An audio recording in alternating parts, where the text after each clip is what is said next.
Hello, my internet fans. It's me, Statboy Mike, and I would like to welcome you to this week's installment of Throwback Thursday. The Casa D18 Studios Channel continues to sort through the archives of the Jeff Meacham Network, the Simple Man brand, JH95 FTW, NoDQ.com, and the Casa Channel in order to bring you classic content that you may not have seen in a long time, if ever. So just sit back, relax, and enjoy this week's Throwback Thursdays offering. I love you all. Stat Boy out.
And now, preview time.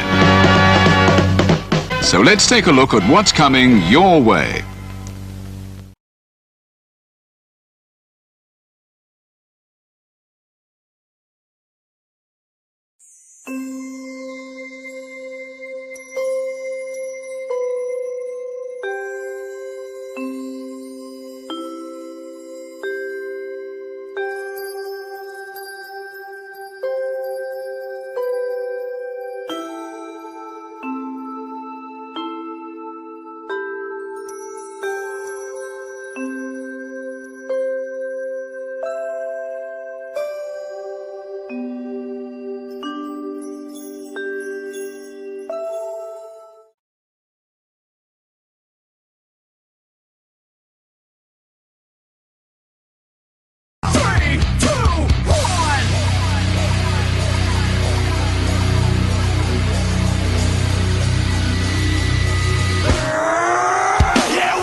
The Casa D18 Studios, an affiliate of the Jeff Meacham Network, Multiverse of Media, proudly presents this retro content from NoDQ.com.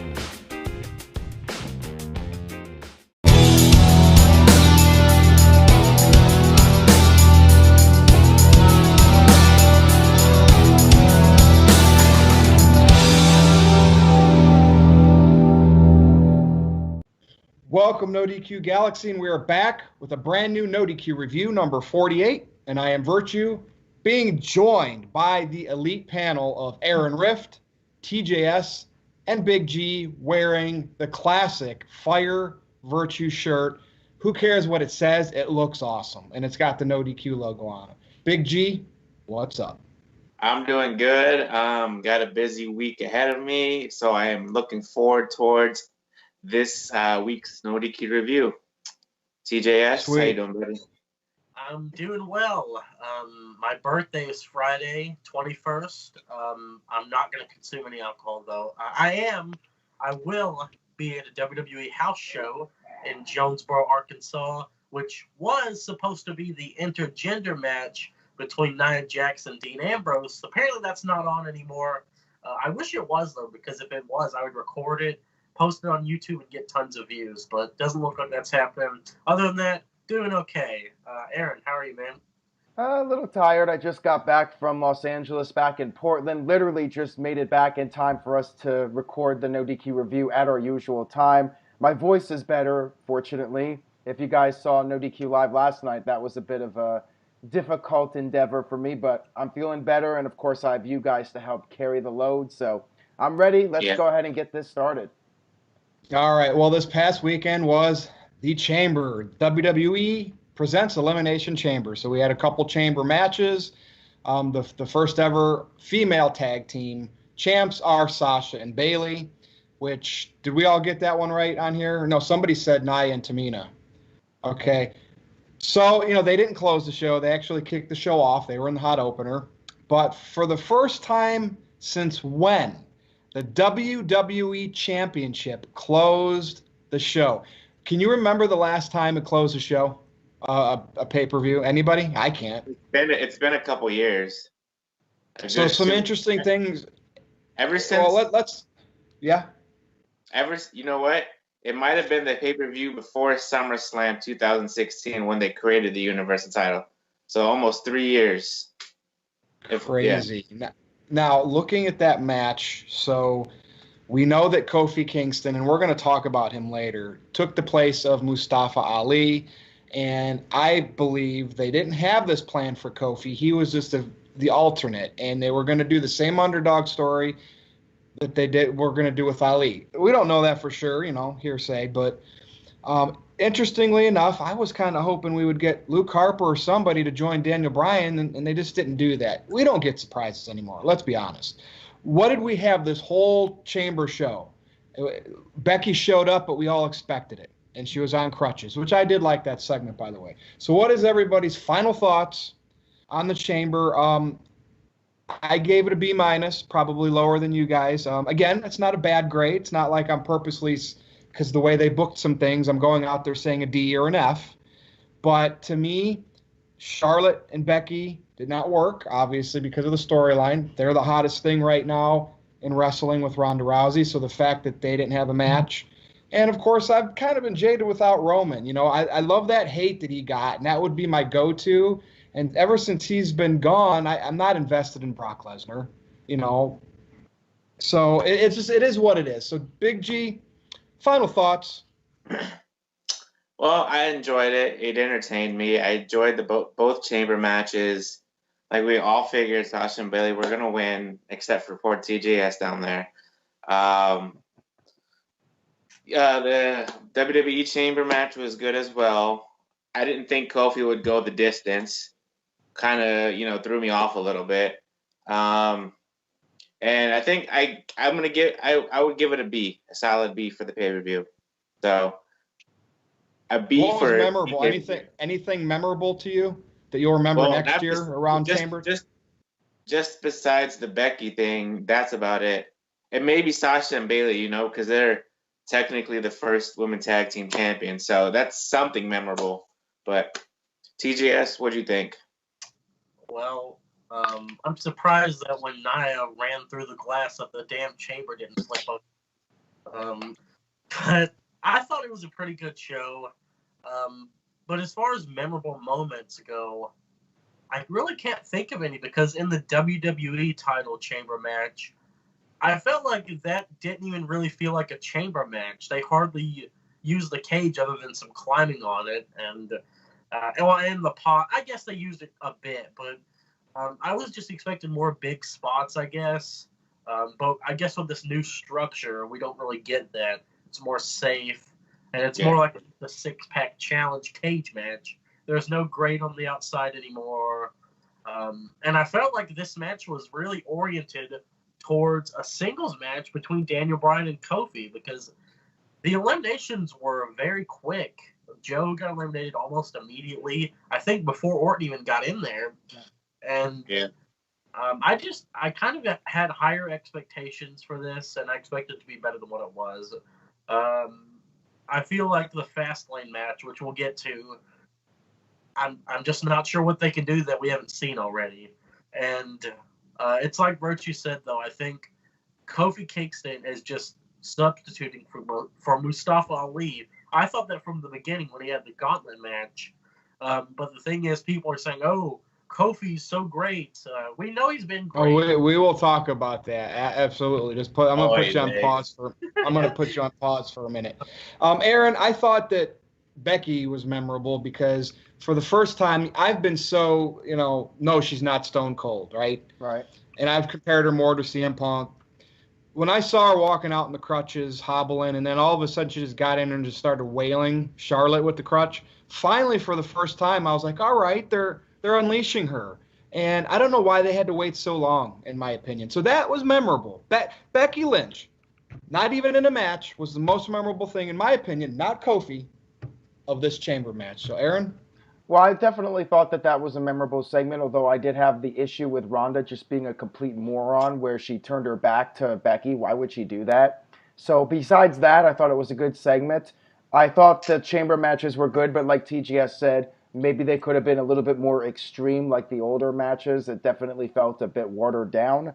I did feel that Kofi going that far was memorable. I think what would have put it over the top was if WWE called an audible and he actually won the title. That would have made it more memorable. That would have put it over the top. The women's tag team title match, of course, that's memorable for being the first match of its kind. Women's Elimination Chamber match to crown the new champions. So I thought there were some memorable moments. Not a blow-away great show, but solid. And I think my letter grade was a B, and after a couple of days of thinking about it, I stick with a B. Solid show, but I would not go out of my way to watch it again. Now, I did like Ronda Rousey dressed up as Sonya Blade. That looked pretty badass. She didn't have all that makeup on with her eyes and stuff like that. She looked like a straight-up badass, which I liked. A lot of this show was filler, if you think about it. Like the Lacey stuff, the IC title thing. I'm giving it a C+. I didn't think it was that Oh, great. he changed it just to be lower than Virtue. Nice. Well, there you go. It's filler, and it's WrestleMania filler, just like Fastlane is going to be. And that's what we will talk about next month. Let's move on. And so we've had some drama in the wrestling world all over the news lately. And a lot of people say, don't talk about this. Other sites and this and that. Look, wrestlers are in the spotlight. We've talked about this with Paige and Enzo. The list goes on. When it's out there in the news or on social media from the actual people involved or directed in that inner circle like Corey Graves' wife, we have the right to discuss our opinion on the matter. So we had a couple incidents. I can't even talk. Corey Graves and Carmella, right? Are they having an affair? Obviously, Corey Graves' wife posted something on Instagram, basically stating that they're separated and going through a divorce. Who cares how long it's been? They're still technically married, so anything Corey Graves does with another woman, could be considered infidelity. Granted, that's a touchy subject. A lot of people have different opinions on it. Nonetheless, Graves and Mella are in the spotlight. Graves still did his work on the commentary booth. Carmella was teamed with Naomi, who was also in an incident with her husband Jimmy getting pulled over by cops, and I believe Jimmy was arrested. Was Jimmy the one arrested, Aaron? Yeah. By the cops? Because yeah, it was right. Jimmy for being and Naomi. being belligerent. Nonetheless, Carmella and Naomi were the first ones out of their respective matches. But interestingly enough, the Usos went over and are tag team champs. So I'm starting to think a little bit here.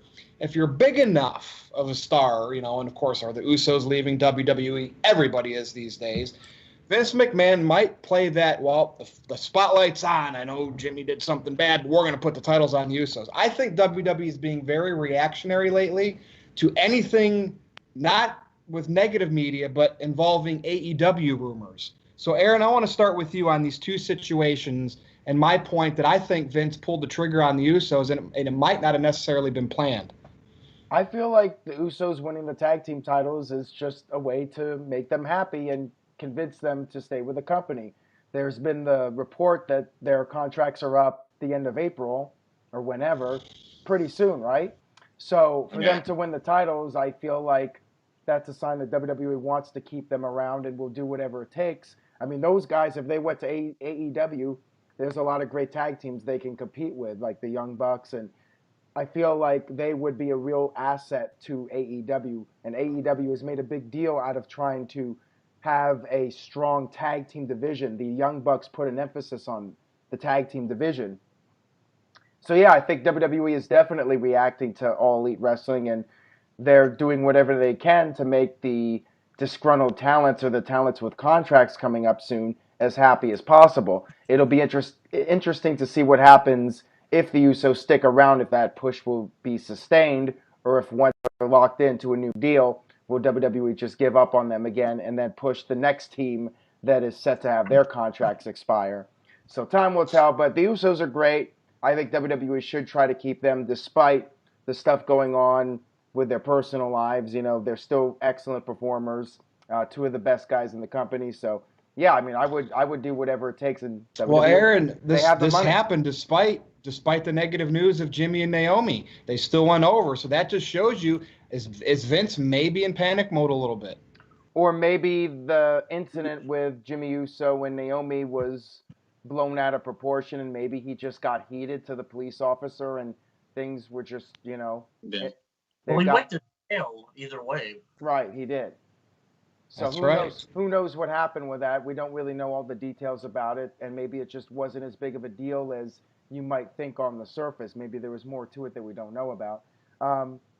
But yeah, I think it is important right now, and for whatever reason, WWE decided to put the titles on them, and we'll see if they stick around when their contracts are up. I mean, Rikishi posted something on social media, and he was using the hashtag something like "soon to be free agent." So he's playing the game. He's been around for a long time. He knows how to work the sides against each other and get his sons the best deal possible. He's just being a worker here and doing what it takes so his sons get the most money. So we'll see what happens. TGS, do you think WWE should invest the money in keeping the Usos, or should they let them go? And are they interchangeable? Are they replaceable? Absolutely not. I think that the Usos are really, really, they are a staple of the tag division in WWE as far as I'm concerned. They've been around for so long. They're just so good at what they do. There's not that many credible teams on the roster now, so you really cannot afford to just drop teams, especially because they haven't established any new ones, really. They just brought up heavy machinery, but we see where that's going. But yeah, Usos, it's weird that they won the titles because I figured Shane and Miz were going to hold them until WrestleMania. Of course, we do have the rematch coming up, but we'll get to that another time. I'm not sure if this was planned. I want to say no. I don't think that they were. Well, I guess to sweeten the deal, like you said, Aaron, make them stay. They're like, oh, we'll give you another tag title reign. And there was a WWE video on YouTube after Elimination Chamber, Jimmy Uso talking about. I don't know if you guys saw it. It was on the YouTube channel. Jimmy was talking about how if you do one thing wrong, the spotlight's on you and people judge you and all this. I mean, it's obvious what he was talking about, I'm sure. Yeah, so not really sure what's going on. I would like to think that the Usos are staying with WWE. I mean, they've been there for so long, like I said. But if they go to AEW, I mean, they'll get paid well too, and we'd still see some killer matches. I'm just saying, ever since they... Oh.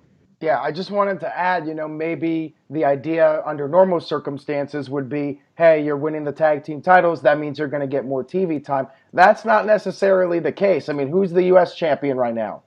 R-Truth. We haven't seen it in weeks. Right. So it doesn't guarantee anything, really. But maybe if the Usos are marks for the belts, then that's enough to convince them to stick around. That's the thing. And that's another is that the championship, they're just props nowadays. But what I was going to say is it looks like the Usos are acting very heel now, throwing shirts at Shane, doing the double super kick, whatever. And as far as I'm concerned, I prefer it this way. I like the heel Usos a lot better. I don't care if the crowd likes it. And did you notice they have new T-shirts now, too, which is interesting. So we'll see what happens. Big G. Wait, no one's talking about Graves. Wait, because Aaron, completely no thoughts on Graves and Carmella and the drama that's unfolded with his personal life. We have the right to talk about it. I don't care what anybody says. yeah. It's out there. It's out there because his wife posted it. You know Well, what I mean? If she wanted it private, they could have kept it private and nobody would have said anything. Right, Yep. yeah. I think the Usos is just such a loaded topic. I think we should go I around know. and then go back and talk about Graves. So, Big G, anything you wanted to add with your thoughts on Usos? I agree with all of you. Next. Go ahead. What'd you say? You agree with all of us. Next. Pretty much, you guys all had solid points. I think, with social media nowadays, yeah, everything is gonna get blown out of proportion. But if nothing really major happened, then I don't see why Jimmy and Jay didn't win they won the tag team champions. What are they, 6-time champions now? Yeah. So they passed the New Day. It doesn't look like the New Day is gonna get any tag team title shots here any soon. I love the Usos. I was gonna mention what Aaron mentioned about Rikishi on Instagram. That was pretty cool. Work, like you said, he's a worker. Other than that, I mean, there's nothing else to talk about the Usos. I mean, if they do leave, I mean, why do people always gonna say, oh, they're gonna go to AEW? There's Ring of Honor. Because that's what fans today like to talk about, rumors. It's all about rumors, Big G. Yeah, I know. Why would they want to go anywhere but AEW? That's where the con. Because TJS, AEW right now, like Virtue said, like I've said on Virtue's Rates, it's a freaking T-shirt company right now. TJS said that too. Well, tell me a T-shirt company that sold 13,000 and all they have tickets. right now, they booked their they sold out Double or Nothing. Big whoop. Nothing has happened yet. People still got to order the pay-per-view. Are they going to order the pay-per-view? Are they going to pay $60 to watch a indie pay-per-view? More importantly, Big G, when they start doing things week to week and month to month, are the marks going to have the money to keep up with them? Right? There you go. That I'm just saying. Right now, it looks they can look successful because these are blocked with months in between. That's true. Let's see what happens when it gets more like WWE. Granted, I'm assuming they might not be like that busy, but they're going to obviously, if they want to be a huge wrestling company, they got to get busier. Carry on, Big G, because you still got to talk about Carmella. All right, so Carmella and Corey Graves. My favorite, Corey. So first of all, I didn't hear about it until you guys had posted it on the chat, and I went back to Instagram and I looked on. I guess his wife had posted it, and they had like a family portrait of all of them. People, just keep your business to yourself. Yes, there's social media. You want to vent, but don't vent it out on social media. Do it within your family. Go to a counselor. Go to wherever you need to go. Apparently, they've been separated for 6 months now or something like that. So, if you want, there's nowhere that says that. I'm so frustrated. So basically, what I'm trying to say is, if you want to date somebody within the company, feel free to. It's not going to hurt anybody. Yeah, it might mess up your family, but over time, things will heal. You might become best friends with your ex-wife and stuff like that. You're still there with your kids. So that's all I have to say about that. TJS, what do you think? It's just very, very typical of the internet to immediately jump down Corey's throat before they know anything. They just look at one Instagram post. They're like, oh, what a scumbag. He cheated. He cheated on his wife before the facts are made clear. He is a scumbag. Yeah, like it happens. That's what the internet does. And I don't care that Corey and Carmella are dating. You guys talked about Corey and his wife still being married, how they're legally married until they get divorced. It's another matter. I will say that Corey Graves was notably quiet during Carmella's entrance at Elimination Chamber, and he did mention his daughters being at home on the commentary booth when Sasha and Bayley won the titles. He said, "I know my daughters are at home dreaming about this." So it's very interesting. I don't think that Corey should get any type of flack for this. It's his personal life, and he didn't even start this. It was his soon-to-be ex-wife, I'm sure. We don't know all the details, and that's the thing. Until we get Corey's side of the story, that's when we can make our judgment. And then we still won't know everything. We saw the text messages that she posted about WWE apparently going to sue her. I don't really know if that's true. For all we know, these could be fake screenshots, and none of us are there, so we can't really give definite answers. But we can state our opinions, and that's about it. So. And that's what the internet does best. Was there anything about Bray Wyatt and his wife when he started dating JoJo? Well, initially there was when Bray's wife put it out on social media, and then it got quiet pretty quickly. But now, ironically, Bray and JoJo are not WWE TV. I don't want to go off topic here, but we're talking about like news and stuff like that on the internet. I was going to ask you guys about Ty Dillinger. So he apparently asked to go back to NXT. They said, fuck no. And now he asked for his release. Are they going to give it to him, or do you think they're going to pull a Neville and make him wait it out? My opinion is, who cares? It's Ty Dillinger. Anybody else want to chime in on it? I pretty much feel the same way. Like, no disrespect to the guy. I'm sure he's a nice guy, but it's really the 10 gimmick. It's more about the gimmick than his actual skills. Like, I think if you take away the 10 gimmick, and it was going to have a shelf life anyways, you take away the 10 gimmick, he really is just an average wrestler in a company with great wrestlers. So there's nothing about him that really stands out, and I think the 10 gimmick just ran its course, and it was a one-trick pony type of scenario. So if I was WWE, I would just let him go, let him go to AEW. Let him prove WWE wrong. Let him prove to everybody that he's better than given credit for, and see what happens, And I bet a lot of people said the same thing about Cody when he got released from WWE. Oh, he's just the Stardust gimmick.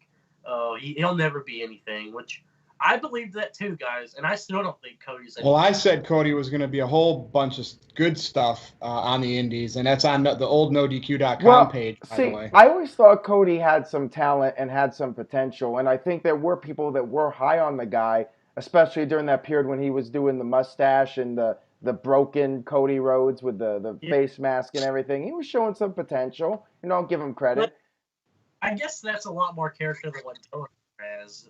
Dillinger just comes out with the 10, like you guys said. And I don't know. I feel like Dillinger was good in NXT. Because he relied on that crowd. Yeah. You take that crowd away from his gimmick, it was done. The only Ty Dillinger match that I remember vividly is a cage match that he had with Eric Young in NXT. Other than that, I can't remember any matches of his. So that just goes. Yeah, he had a couple good ones. He had. Now, by the way, this is just a filler segment that we're throwing in here. A little bit too much filler, but go ahead, finish. He had that match with Bobby Roode at Toronto NXT, but that's about it. But that's the only match I remember. Anyway. Is if he gets released, no one's going to really know that he's gone. Let's just be real. I mean, what's he going to be if he goes to AEW? 11 gimmick, 9.5 gimmick, 10.5? Who knows? Aaron, any thoughts on Carmella and Graves before I move on? Did we all cover it? I mean, you guys pretty much covered the gist of it. It's drama, and drama equals hits. So internet. I'm not complaining about it, but I feel like people do tend to rush to judgment with these types of scenarios, and it's just the nature of the beast. That's how the internet goes, especially if you're a public figure. Anything you do, you're going to be under the microscope and judged, and I'm sure Corey Graves is used to it by now, and his best course of action is to just lay low. We saw what happened with Bray Wyatt and JoJo. That heat died down eventually. People want to see Bray Wyatt back on TV, despite what was put out there. So I think Corey Graves should just, keep doing his job and just lay low for a while on social media. And I think people will eventually let it go and move on to the next thing to be outraged over. Yep. Noted. All right, let's move on. Are you ready? So this year we finally got the first, the headliners for the Hall of Fame, WWE Hall of Fame class of 2019. And it's D-Generation X as a group. So Shawn Michaels, Triple H, the New Age Outlaws, X-Pac, and China. Is that right? All of them? Yep. Did I get that right? That's a lot of members there. China's finally getting in, but they have to mask it with D-Generation X. So I want to go around and get everyone's thoughts on that in particular. And who do you think would be a good person? I kind of stirred up some debate on Twitter that could induct them. So let's start with you, TJS. Well, I don't understand why people bitch about China being inducted with DX, because if she wasn't inducted with DX, if they left her out, people would still complain. People complained, we want China in the Hall of Fame. I agree. I want her in the Hall of Fame too. We're getting it. It's not good enough. People always want more. WWE is saying, yeah, we're going to put China in. And they keep pushing for more. And did you guys hear about Triple H's ESPN interview where he said China could end up going in on her own? So this might not be the only time she goes in. It's very interesting because Billy Gunn is an AEW producer now. Is that right? Right. Yeah. So that's very, very. It's gonna be weird. Well, they let Christian go get inducted into the TNA Hall of Fame, right? When he was working for WWE or something like that. So I'm just wondering if we're gonna get like AEW chance. I doubt it. I think this crowd will be respectful. But didn't they boo Roman one year, like when they showed him in the crowd though? Yep. I'll say that I do like the new logo for the Hall of Fame ceremony. It's like the black logo. And as far as who should induct DX, how about Vince McMahon? That would be all right. Oh, and they start altering his voice again and all that stuff. There you go. I like cock, I think it'd be. Everybody, you heard that. Take a audio screen cap of that. Damn it. EC3. All right. Keep going. Show your professionalism. I think Virtue said Mike Tyson would be another good person to induct them. His Hall of Fame speech in 2012 was short, right? He's not a great speaker. His lisp. It was about a 2.5-minute speech, and he had the crowd engaged. I think it would be a good, short little. They want to get DX out on that stage as soon as possible so they can all cut their promos. Tyson, to me, would be perfect. All right, carry on. Good idea. Yeah. I can't think. I'm not really. I didn't grow up on DX like you guys did, like Aaron, Virtue, and Big G did. I was born in '98, so I didn't get the best of it. I'm sure you guys have a better inductor in mind. Aaron? Well, I like Vince. I think Vince is a great choice. I could see somebody like Mick Foley possibly doing it because of his association against DX and with DX. I think back to when Mankind won the WWF title from The Rock. DX helped him there. They had that big moment together. So I think Mankind would be a great choice. Mick Foley, I think, would give a great speech. Mike Tyson would be interesting, but I'm not sure he would give the best speech. One of those two. I think Mick Foley or Vince McMahon. It would be memorable, Aaron. It would be memorable. I would just like to see him. Just let him make an impromptu cameo or something. Big G, any thoughts that you have about a inductor? Mike Tyson's a good choice. Like me and Virtue said, he's had history with DX back in '98, back in 2009. Vince McMahon's also a good choice. All their stuff from the early 90s to the 98s, the 2006s when they came back, reformed the whole rooster situation and the poop flying down and everything like that. How about The Rock? They're probably gonna go with Hall and Nash because they're all buddies, and we did see that. I think when I think Kevin Nash got inducted that one year. I think, or Razor Ramon. I think they all came out and did the whole click thing. All good choices. How about Bret Hart? Yeah, that ain't gonna happen. But what about The Rock? It'll probably. Hey, what about Bret Hart? Is the most? Yeah. No, I'm kidding. What about Bret Hornswoggle? Hart wouldn't do it. But mascot. No, I'm kidding. What? Bret Hart wouldn't do it probably, but that to me that's the best pick because that's the most controversial. Yeah. I wouldn't be surprised if it's Stephanie. I could see her end up doing it somehow. Ah, Lord Jesus. Because that way she could say she abducted her husband. I could see something like that. Yeah. And as far as Billy Gunn being there, I'm sure he'll be there. I'm sure AEW will give him the night off and say, hey, go be with your buddies, go get inducted into the Hall of Fame, and have a good time. They're not going to say, "Oh no, you can't do that. That's the rival. We're not going to let you go there." No, they're not going to do that. All right, so moving on. Last week, obviously, we did the Chamber preview and predictions, so we really didn't have a traditional no DQ review. I want to go back and talk about Becky, Charlotte, and Ronda and what happened on Raw a couple weeks ago. At the end of Raw, Vince came out, and in typical Vince McMahon style, he resuspended Becky Lynch, said she won't compete at Mania, and anointed Charlotte as her replacement. 24 hours earlier, I wrote a column on NoDQ.com that said Charlotte would get added into this match, and that's exactly what happened because, in my opinion, she was on paper against Ronda from day one when they brought Ronda in the company. The reason why Becky got added, yes, Becky got added, in my opinion, not Charlotte, but the fans, because Becky's so hot right now, think it's the other way around. It's going to be a triple threat, people. I would be very surprised that if come Mania, it's Becky and Ronda one-on-one because somehow maybe Becky beats Charlotte at a match. I mean, I'm not saying that still couldn't happen, but at this point, Vince McMahon already announced Charlotte in the match. I don't think he's going to want to go back on what he said on TV. So what's everyone's thoughts on this angle? Of course, the way they did it at the end of Raw last week, I really think was to take heat off of Ronda.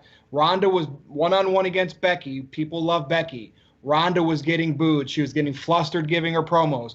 I think they don't want her in that situation, so Charlotte being added will take most of that heat to maybe make Ronda more comfortable. Everybody's thoughts. I'll start with you, Aaron.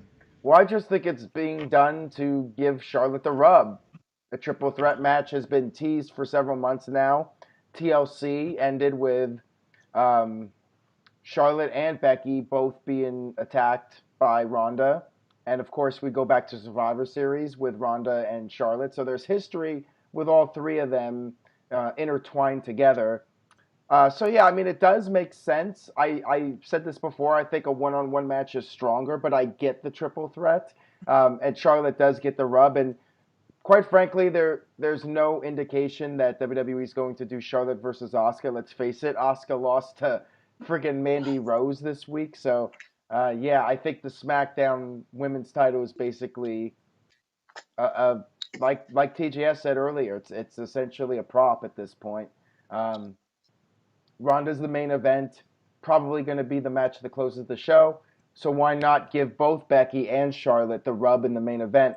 2 instead of 1. I think that's WWE's attitude at this point. TJS, your thoughts on it? I want to give Becky the rub. Trying to go back on what you said earlier. I see how it is. Yeah, nice try. Nice. I like the idea of Becky versus Ronda one-on-one. I think that's more marketable. I've said it 1,000 times. But the more that I think about it, the more that I think that a triple threat would be a better match. Because you have Charlotte in there to do the moonsaults, and I just feel like that way, I guess the heat would be more spread out, like Virtue said. They would be booing Charlotte instead of Ronda. And I'll just say, Vince needs to come up with a better reason to suspend people. Like a bad attitude. Didn't you just say a month ago you were telling AJ Styles to bring out the animal in himself? You slapped him and then he punched you and you didn't do anything. I get that he's a heel, but you need to at least have a little bit of logic here. It's like Virtue said. I think that that Ronda versus Charlotte has been the plan. Because think about it. The long-term plan wasn't Becky. A year ago, they didn't want Becky versus Ronda. But then the man thing caught on. And she won the Rumble, of course. And that's when Vince is like, okay, I guess we'll add Charlotte. Or we'll add Becky. I guess we'll add Becky. And, man, it makes me think that even if we did get Becky versus Ronda at Survivor, the Survivor Series match doesn't matter at this point. Because I feel like we were going to get that same segment with Vince just saying, Becky, you're out, Charlotte's in. Just shoehorn her in like that, because that's just like Vince McMahon fashion, like Virtue said. I hope the match closes WrestleMania, though, regardless if it's a triple threat or not. And like Virtue also said, I don't see Charlotte not being in this match. I think that she's in here to also protect Ronda. Take Charlotte, the pin or the tap out or take the pin. Yep, I think that Charlotte is the one that's going to lose here, and it's surprising to say that, considering that she, like last year, she beat Asuka's streak, and now Asuka's where she is, and damn, that's just about all I can say about it. Big G. Well, Big G, I'll go to you. And I think Charlotte's fine being the third wheel, if that's what Becky fans want to say. Charlotte's fine, because if this headlines WrestleMania, she's going to be part of history. And if she's the jobber, or not the jobber, but the one that gets pinned or submits in the match, Charlotte's perfectly fine. She's a professional. All right, Big G. Well, again, all good solid points. I'm fine with it, with how this storyline's going, with Becky getting suspended for the 60 days, and then how Vince threw Charlotte in there, or not threw her, but put her in there. I'm curious how they're going to put Becky back in there. If Triple H or Stephanie are going to side with Becky and say, hey, she did what she did. She went to the doctor. She got cleared. She apologized. She's still in this match. That way Triple H can look like the babyface going in there, since DX is going into the Hall of Fame. Here's what they should do. Here's what they should do. At Fastlane, of course, this is in Cleveland, and if they want me to buy a ticket, they should make Becky have to face Charlotte. Now, Charlotte's still in. She doesn't have to win the match, but she's going to want to beat Becky to keep Becky out. Ronda Rousey, referee. What do you think about that? Ooh. At Fastlane? That's a fantasy book. Just a fantasy book. That's a good. That's I would buy a ticket in a heartbeat if they did something similar to that. That's a good idea. I'm sure the tickets aren't sold out yet, so that would be good promo, you know. That's a good idea. I like that.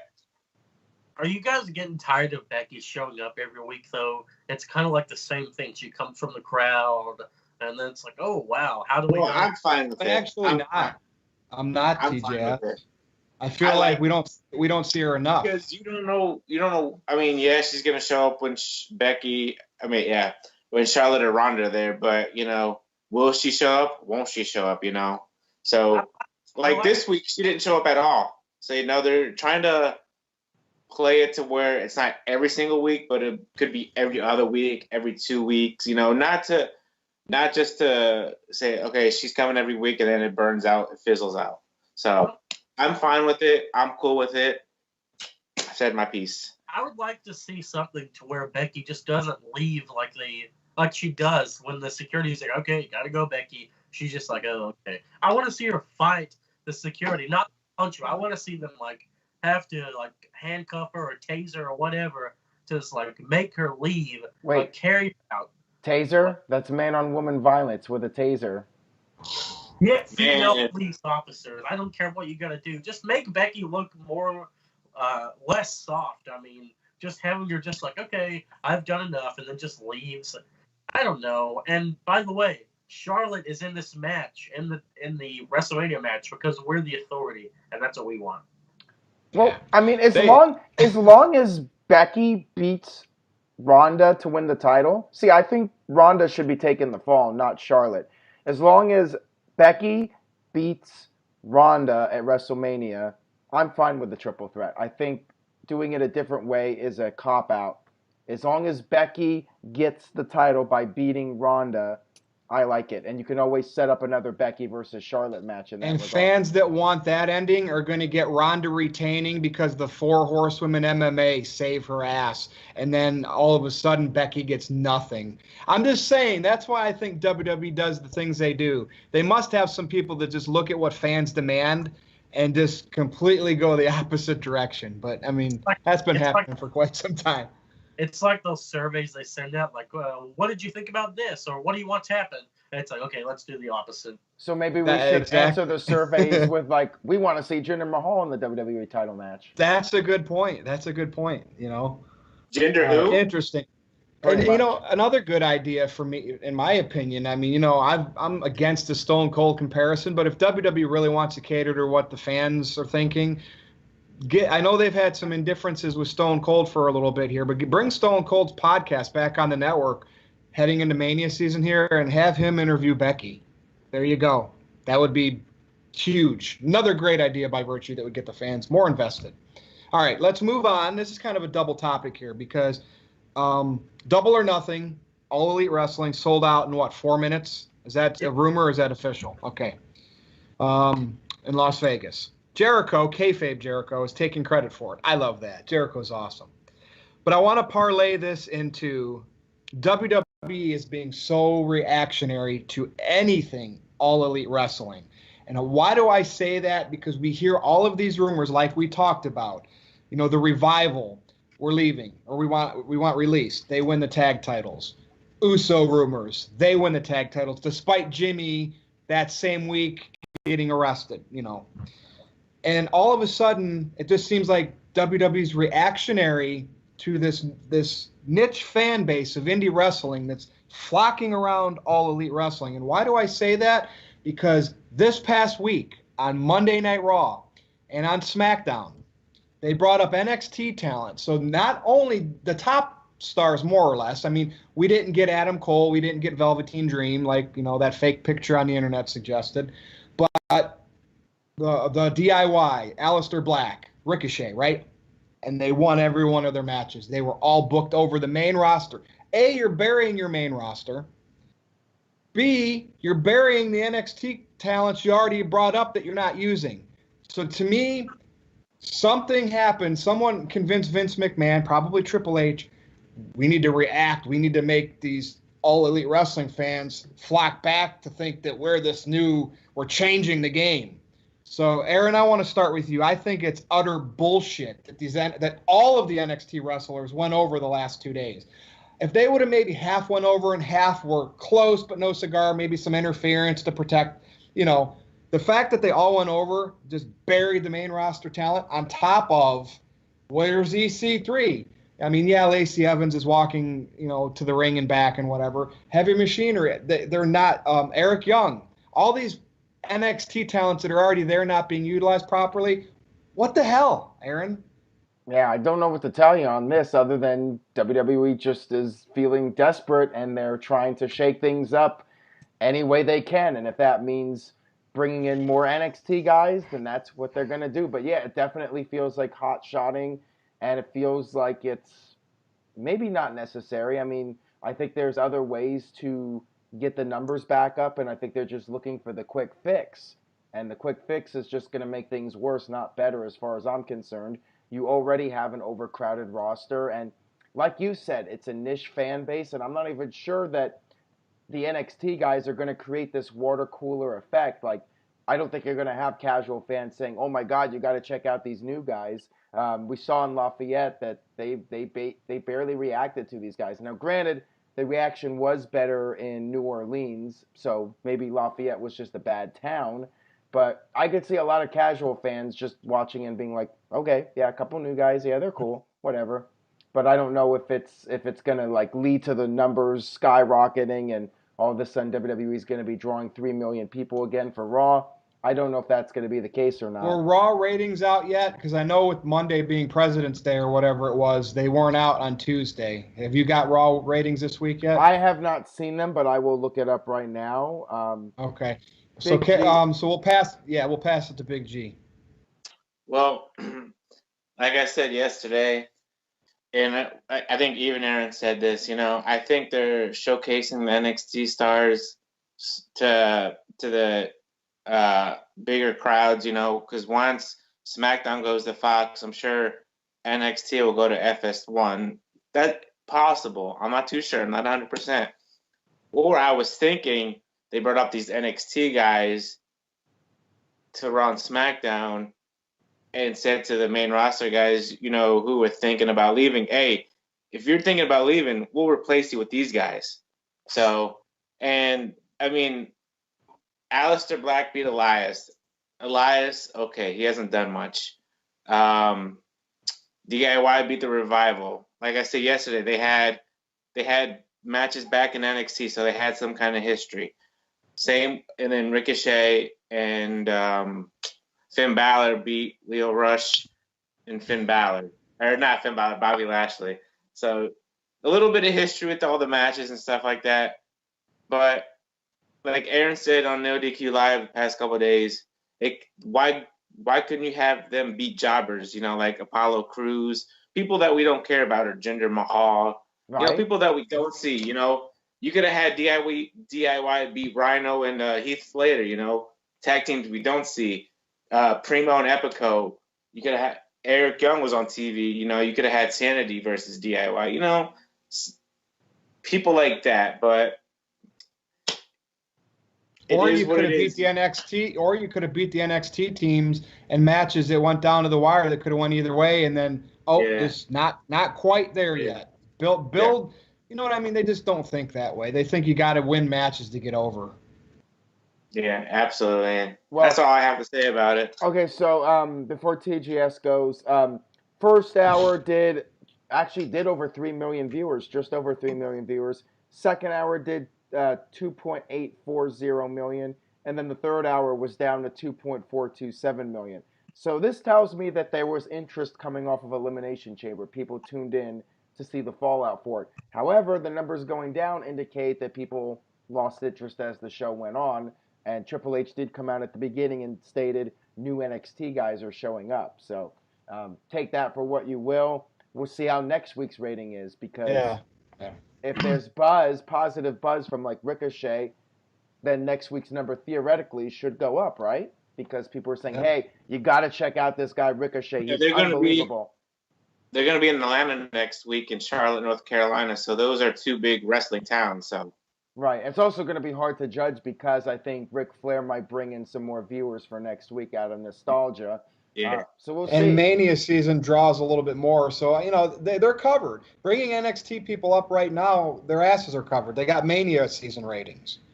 TJS, thoughts on this? Well, I just hate how WWE... we're talking NXT and you're yawning. That speaks volumes. I'm tired of WWE ruining surprises. It's so annoying when they tweet like, oh, Ricochet spotted backstage at Raw. Can't we just get a surprise or something? I would love that if Elias, instead of just being like, oh, we're getting Aleister Black on the show, we just hear like Aleister Black, or the lights just go out, and then we hear Aleister Black's music. Anything like that would have been so much better than what we got. And I like Aleister Black, though. Like, to me, out of all the ones, nothing against Ricochet, Gargano, Ciampa, yada, yada, yada, right? We know they're great wrestlers. Black just looked like he belonged, in my opinion, if I had to pick one of all of them. Yeah. And another thing, why are you booking your developmental brand over the main roster? That makes no sense to me. That makes it feel like the developmental brand, like they're just, the wrestlers are just better. And it's just weird. I don't have a problem with that, TJS, but all of them, right? They went, 6-0 or whatever? Yeah. That was what I had a problem with. And I think it was getting predictable to me because I felt like, I already know the NXT guys are going to win. So I'm not even going to bother getting invested in this match. Big G, did you have something? Yeah, let me add something. So I talked about this to Virtue yesterday. So they showcased the men yesterday of NXT. Where the hell were the women of NXT? Great. You could have had my girl Shayna Baszler go up there and beat somebody. You could have had Kairi Sane go up there and beat somebody, or get close to it.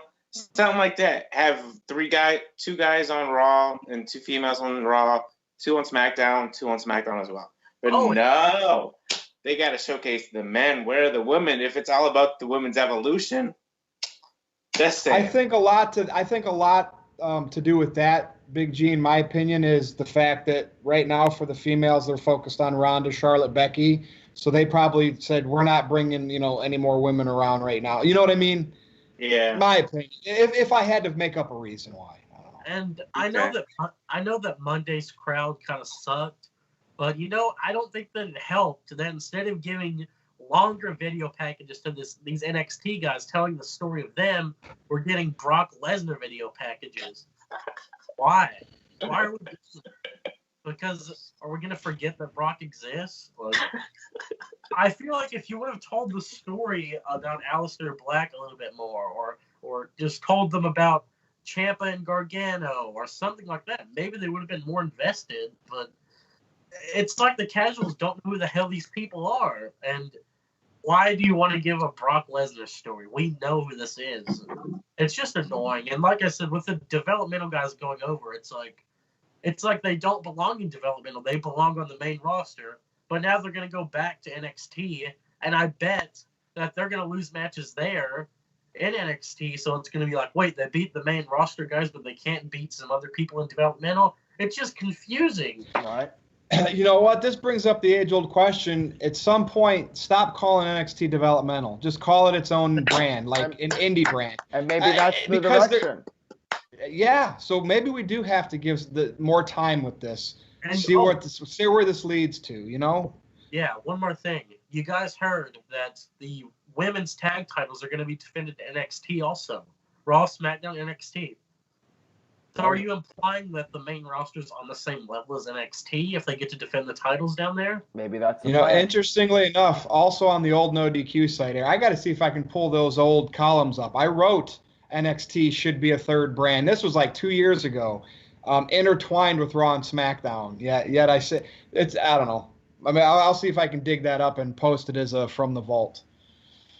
Is everybody ready for the main event? Let's do it. Big G, you know what the main event's going to be, right?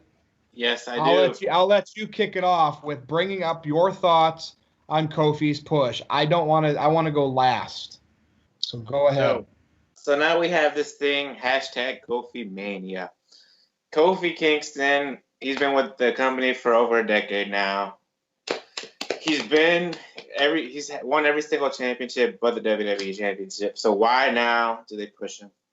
Good idea. Good. I think I'm fine with it. You know, it gives something Kofi to do besides the whole New Day shtick with the pancakes, even though he's still part of the New Day. If Kofi Kingston does somehow win the WWE title at Fastlane, he should split from the New Day and let Big E and Xavier go on. Or you could have you could have Big E turn on Kofi Kingston and Xavier Woods, and Big E goes on his own, and you only have Kofi and Xavier as a tag team. I'm fine with it. I just want to see where it goes. TJS? Well, I actually don't agree with what Aaron said about calling the audible. I don't know. I just think that I just like this Daniel Bryan character so much that I don't want to see his title reign end. Right. And I get that Kofi is great. I think Kofi is one of the best of the company. And I still enjoy the New Day. I know a lot of people are sour on him. They're tied to the pancakes, which, yeah, the gimmick's old. But these guys are really talented. There's no denying that the New Day, as a unit, is very skilled. And that's why I like the ending of Elimination Chamber so much. It was refreshing to not have a big swerve or something happen when Big E and Xavier came out there and they were like, oh, I love you, my brother, and you did this 11 years. I like stuff like that. And yeah, you sound like Wade Keller, the thrill of victory and the agony of defeat. Yeah. I get that people want Kofi to be the champion, but I don't know. I feel like if anyone should be the first fully black WWE champion, I think Kofi's a suitable guy for it. He can do promos. He's great in the ring. He's been around forever. But I just don't see that happening right now. I think that he's just a stand-in for Mustafa Ali. And I think that Fastlane, he's not going to win the title. It's going to be a filler show, a filler match to get Bryan ready for Mania. And yeah, I love Kofi. I love New Day, like I said. And I'm interested to see if this ends up with Kofi breaking off from the New Day. I hope not. I'd like them to just stay together because I feel like they're better off that way. Because they get lost in the shuffle as individuals. Hey, what do you think about Lost in the Shuffle going mainstream now? Yeah, Oscar, do you feel lost in the shuffle? That was that was funny.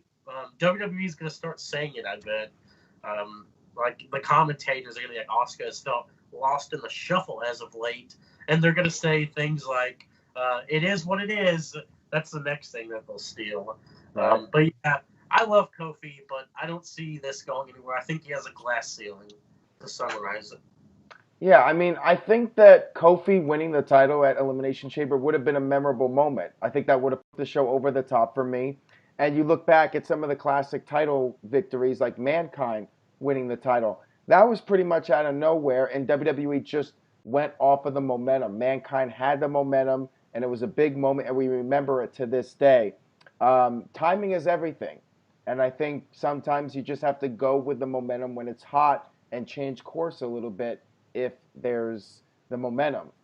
I don't know if Kofi winning the title was a good business decision or not. I don't know if it really matters, but at the end of the day, I think it's important to create memorable moments that people hold on to and you get that raw emotion. If Kofi won the title, you would have had that raw emotion with fans and it would have been a really big deal. That would have been a water cooler moment, I think, especially with it being Black History Month.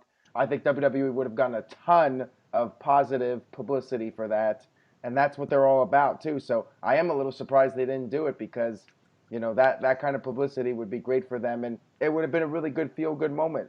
Kofi's very loved in WWE. He's had a great career, and some would argue that he's been very much overlooked over the years, and he's been put in this group, which granted they're very entertaining, but at the same time, he's pretty much been regulated to being a comedy figure when he obviously has that potential to be a headliner and he could perform at a main event level. So Virtue, you want to go last? What are your thoughts? So a week or two ago, before Mustafa Ali got the whatever injury he got from Randy Orton, how ironic that Randy Orton did that to Ali. Wonder if that was a potato or an accident. Aaron, I did like when you posted that, 10 years ago or whenever it was, and Kofi kept getting up because Orton wanted to punt him. And Orton got pissed and just gave him a stiff RKO and said, stupid, stupid, stupid. And then Kofi did that. I like Kofi's, he thinks that's a chip on the shoulder that Orton gave him, and he paid it back. That was a receipt by Kofi. I like that. But let's be honest. A week ago, Kofi was just a pancake maker with the New Day. And because of an injury, he got inserted into this match. And because he was given a lengthy run in a gauntlet match, and of course, he had the run in the Elimination Chamber match against the champion. Now, all of a sudden, he is the pancake syrup, maple syrup flavor of the week from the fans. And this is what I get sick. This is what I get sick about. Nothing against Kofi. He's a good, solid worker. Like Dutch Mantel would say, he's a good little hand. Good mid-carder, got to the upper mid-carder. Great. I like it. Aaron, I'll say the Black History Month thing, that could hold some merit. They could have hot-shotted the title, let him win it at Chamber, and then maybe had Bryan beat him back at Fastlane. Maybe Bryan would that's when Luke Harper would show up or something. Right. I won't say that was a bad idea. But the fact that less than 2 weeks ago Kofi was just a comedy act, I like the build. If the last 6 months they were showing some just like not dissension, but like the New Day trying to expand among what they did. And they started that. Remember, on the internet there was the barbershop clip, and Kofi played the role of Shawn Michaels. If they would have started doing stuff like that, just teasing Kofi wanting to do more, maybe Big E wanting to do more, and then this all happened, and all of a sudden Kofi's opportunity came about, I would be okay with that. But to me, the same thing happened with Jinder Mahal, right? Boom, WWE champion out of nowhere. And people hated it because he's Jinder Mahal. Difference is he's Jinder Mahal. That's the thing. Kofi Kingston is very well respected and loved by the bullshit. fans. It's bullshit. The fact is they put the title on Jinder Mahal, right? Without building it, right? So I'm agreeing with that. Jinder shouldn't have had that title like he got it. He wasn't established. And Kofi's not a three-limb guy. Kofi, whatever. He's not established. So you marks, right? You stupid smarks that think this is awesome, you obviously only care about what everybody's talking about on the internet, not what's really good in the business. You should have taken a step back and said, you know what? Okay, Kofi should have been built up properly. I'm not buying this. He's just a fill-in for Ali. Now, all of a sudden, he's your new martyr. And I'm throwing that word around because I get sick of it. What? And again, nothing against Kofi, but people say, well, Jinder didn't deserve that run, but Kofi deserves this push. No, they're the same thing. They're hot-shotting guys to the top because they're lost. That's the biggest problem. It's not Kofi Kingston. It's not the fans wanting his push. It's the fact WWE is lost with who they want. They don't have stars. They don't know who to make stars. That's the biggest problem, and I think that's what's creating this. Aaron, Kofi has the Flavor of the Month fan base, but Rusev Day had it too, squashed by WWE and Vince McMahon. Right, It's and a short. and they are going to be a Flavor of the Month if they don't capitalize on the momentum. If you don't do something when they got momentum. The Smarks, the Indy, the niche fans, the NXT fans are the ones that are popping for Kofi. I mean, Steve Austin could have died out if they didn't capitalize on the momentum. But Steve Austin was given creative freedom leading up to his big push.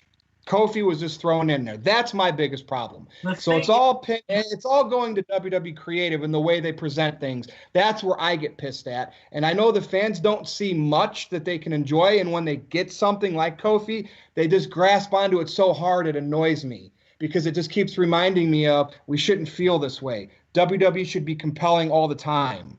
So it's not. It's probably me venting at creative. Yeah. But you're saying you can't make stars unless you actually give them the chance. If you cut them off before they have a chance to reach the top, then they're not going to to go anywhere. Naturally. That's why my argument is Kofi was just thrown in the mix. They should have developed this. But remember what you said yesterday, Birch.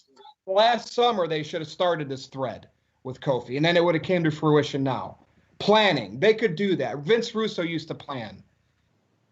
Remember what you said yesterday. You said that when Jinder was a jobber when he came in, he left. He won the WWE title. Now he's a jobber again. You got to think Kofi has always been consistent. Yeah. Like I said yesterday, the best time Kofi had was with his feud against Randy Orton in 2009 when he was that wildcat, all crazy and stuff. The Madison Square Garden spot with him doing the boom drop and him throwing paint on his race car and stuff like that. That's the Kofi Kingston I like. I still like Kofi Kingston, and I see where you're coming to from, Virtue, but it's not like Kofi Kingston hasn't been a jobber. He's been consistent. Yeah, he's won the mid-card titles. He's been in a tag team with Freebird rules for the last 5 years. No. And now all of a sudden he's a contender for the top title when Big E looks like the better star, in my opinion, out of that group. I probably would be okay if Big E would have got that push. Because, it is what it is. I don't know. I think people overreact. That's the world of wrestling today. Fans love to overreact. But that's because they're not given much. And when they see something, they grab onto it probably too much. And I'm not like that. Yeah. And that's why I feel more attached to NXT, more emotional. Because I get something compelling every single week. They got Shayna Baszler down there. That's why you're so emotional at NXT. So that's all I got. I'm sure I'm going to get lambasted this week. Here come the thumbs down. Here come the negative comments. Good. Bring them. It's like you said, the New Day keeps taking off of me. The New Day has been comedy, but they've always been a force to be reckoned with. Like these guys, they're the longest reigning tag champs. They're 5-time champs.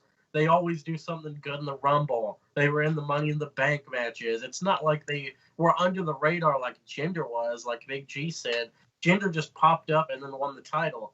It's different with Kofi and he's a fan favorite that people have loved for. And the fans saw through the Jinder thing. WWE was trying to expand their market in India, so it was pretty obvious what they were doing. And I see right through the Kofi thing. They're catering into the diehard fans. If they were going to cater, they would have put the title on them. Well, it's the fast lane. It's not. We'll see, Aaron. I mean, it could still happen. It could happen. And my question is, will it have the momentum if they do it at fast lane? I feel like Elimination Chamber was the right time to do it, and I think they should have called an audible. That's why I said that. Maybe fast lane will work, but I don't know. But the casuals. What do you think would have happened? What do you think would have happened with Mustafa Ali if he didn't get hurt?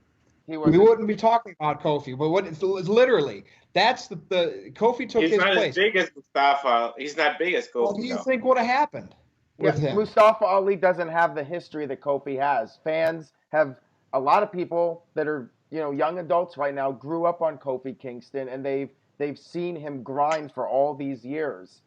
Jinder Mahal did not grind. Kofi Kingston's been there night after night, every single year for the past decade. And what do you mean Jinder didn't grind? It was the way he was booked. yeah, he was You know booked what I poorly, mean? but Like, he doesn't have that that's history that Kofi has, that establishment that Kofi has. He's been, yeah. you know, look at Bret because he Hart. was- Look at Bret Hart. Bret Hart was in the mid card for a decade before he finally got his main event push. But the fans There's a saw lot of him Benedict grind Armstrong there. year after year, bust his ass. You know, he was there. Jinder bust his ass and did it year after year. He got thrown into G. I'm not even a Jinder fan, but he's a professional wrestler, and I see fans making fun of him. That's the way they booked him. With Jinder, they did it No. The backwards. argument is, Big G, because Kofi can wrestle. And today we're about the match. Well, with all due respect to not the larger Jinder, than life I like. superstar. Well, Jinder's not larger than life. First of all, okay, I'm sure Jinder's a Yeah, nice he person. is, and he might be on the juice, but he's large. He's huge, dude. Right, he is. But yeah, I mean, the guy's talented. Don't get me wrong, to a degree. But what did Jinder have that's like anything special? Kofi could go out What there does and do Kofi things. have special? Look at the stuff he did in the Royal Rumble. Not a lot of guys Again, can you're do that. reverting to Markish stuff, flips and flies, and I can do 100 million fake finishes in the Royal Rumble, and then Do save people myself remember and it? still get Do eliminated. people remember it? Marks Yeah, remember it. That's what Marks remembers. That's all that matters. That you Man remember. didn't become a billionaire by pushing Kofi Kingston's. I'm sorry, but again, and again, Jinder, you know that was. But Vince got to cater to everybody. He just can't count. He just can't cater to the larger than life. He does. You guys have NXT. He allows Triple H to have that for you. But Yeah. it's not. And they're now invading Raw and SmackDown. So Vince does try to give the fans what they want. But the main event always has been his baby. You know what I mean? Vince just needs to die already. Shit. Whoa. First of all, he's going to live to be about 110 years old. So there you go. Oh, shit. There you go. That's all I got, though. I love that. And again, I don't hate Kofi, and I'm not a fan of Jinder. I just try to give you my point of view. And to me, I would have wanted a longer build-up for Kofi, like Jinder should have had. And that's why I think a lot of fans resented that run.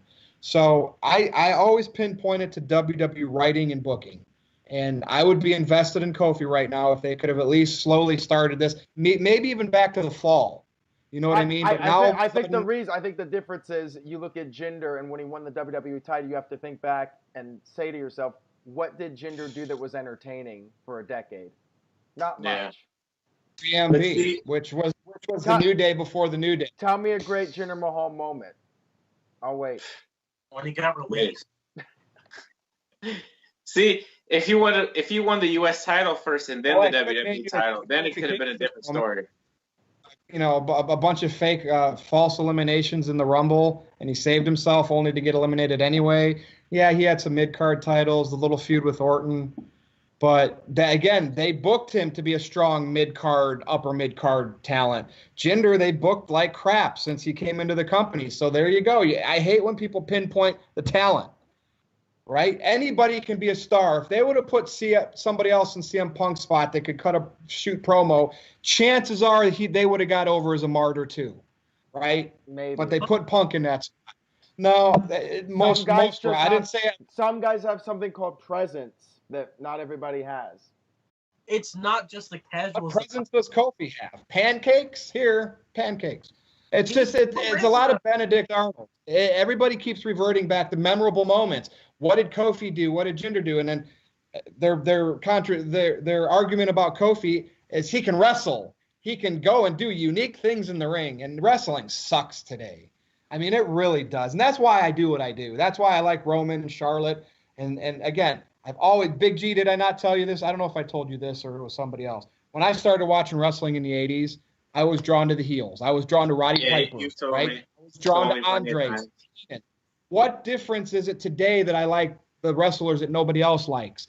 It's just me, like, today, those are the heels to me. The wrestlers that nobody else likes, I like them. It's just like me being 6, 7, 8 years old, liking Piper, Heenan, Andre. I've never changed. So you can hate on me all you want, but that's that's my DNA. Thank you for chatting, everybody. Any last thoughts on this? Well, that was a very opinionated segment here, for sure. I want to say that it's not just the marks that like the New Day, because you see the kids getting excited when they hear the music. They're saying the intro with Big E. They even had like a pancake special for the new year. There's the Book of Booty. There's Bootio cereal. This appeals to the kids too. I'd argue Big E and Xavier Woods have carried the New Day more than Kofi. Kofi, to me, just seemed like the wrestler of the group, the wrestler, but the entertainment aspect of the New Day, to me, was always Big E and Xavier Woods. That's just again, not knocking Kofi. He played his role like we that get it. group needed. You like when Big E gyrates like that. You get a rise out of that. And I kind of want to see him. I would be ecstatic if him and Xavier, even this could be predictable now, turned on Kofi. Oh, because that would be great for me and cost him the title. But we don't get cool stuff like we don't get cool stuff. I wouldn't mind that. I've been saying for the longest time New Day should split up. Yeah, they would get potentially lost in the shuffle, but I'm just tired of. You know what, Aaron? Look at this. We spent a 15 or 20-minute segment passionately talking about Kofi Kingston. So whatever happened, it worked, right? I mean, it worked. Well, I've been worked. Even though my opinion's different than all yours, it's still talking about a guy. So there you go, people. That's what we want, different opinions, right? We don't want the same opinions. So. All right, well, that said, it's time to get the thumbs down in the negative comments. Aaron needs to post this, so let's do our plugs. Big G, I'll start with you. NoDQ.com/Big G takes you to my Twitter page. NoDQ_Big G on Instagram. Jeff Hilton on Facebook. NoDQ.com/shirts. I'm wearing #FireVirtue with NoDQ.com. Virtue's wearing the NoDQ review. Aaron here is wearing Curb Your Enthusiasm. And TJS is wearing Breaking Bad Los Polos Hermanos. And I will forever be Shayna Baszler's Slave Boy. And that's it for the big. All right, let's hear from TJS. EC3's Slave Boy. NoDQ.com/TJS takes you to my Facebook page. Chat with me there. Like I said, I'll be going to a house show, and if that intergender match happens, you guys bet your ass I'll have the footage of it, because it could be the only one that happens, and I want to get those views, and I'm going to send it to Aaron so he can put it on NoDQ if it happens. If not, I'll still have some house show photos up. I'll have some videos up, and then Twitter at NoDQ_TJS. You can just follow me there. I do live tweets sometimes, and that's about it, guys. All right, so yeah, go to NoDQ.com/shirts. Buy a shirt. I know the sale just ended, but go buy a shirt anyways. And Buy a shirt. Yeah, stay tuned to NoDQ.com for the very latest regarding Fastlane, which is coming up pretty soon. I think earlier you said like a month away. It's like 2 weeks away. I mean, 2 weeks away. 2 weeks Sunday, yeah. 2 weeks from Sunday. So yeah, like literally like 2.5 weeks. Another pay-per-view, but that's the last one before WrestleMania. And then thankfully we'll have like a good 4 weeks until WrestleMania. So that's a nice rest, I suppose. So yeah, that's all I got. Good to be back in Portland, and hope you guys have a great week, whatever's left of the week. Let's hear now from Jinder Mahal, Slave Boy. Go ahead. First of all, no, but you can say Charlotte Flair, Roman Reigns. I'll let you slide with those ones. All right, so if you live near the Cleveland area and you're going to Fastlane and you want to, in person, like maybe in the concourse, we can continue this Kofi Kingston debate since it's going to be on that card, tweet me at NoDQ_Virtue. And maybe if I get enough of you saying you're going to be there, I will be there, and we will have a good NoDQ party at Fastlane. And we can have a good debate and maybe even get it on camera, and Aaron can post it up on the channel. So follow me on Twitter, at NoDQ_Virtue. You can go to NoDQ.com/Virtue as well. That's all I got. TJS, thank you. Big G, thank you. Aaron Riff, thank you. Kofi Kingston, thank you. We'll see you next time. And the cat says bye.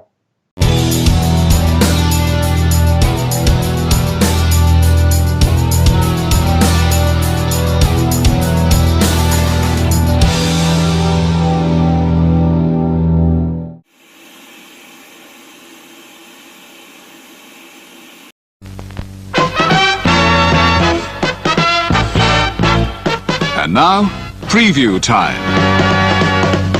So let's take a look at what's coming your way.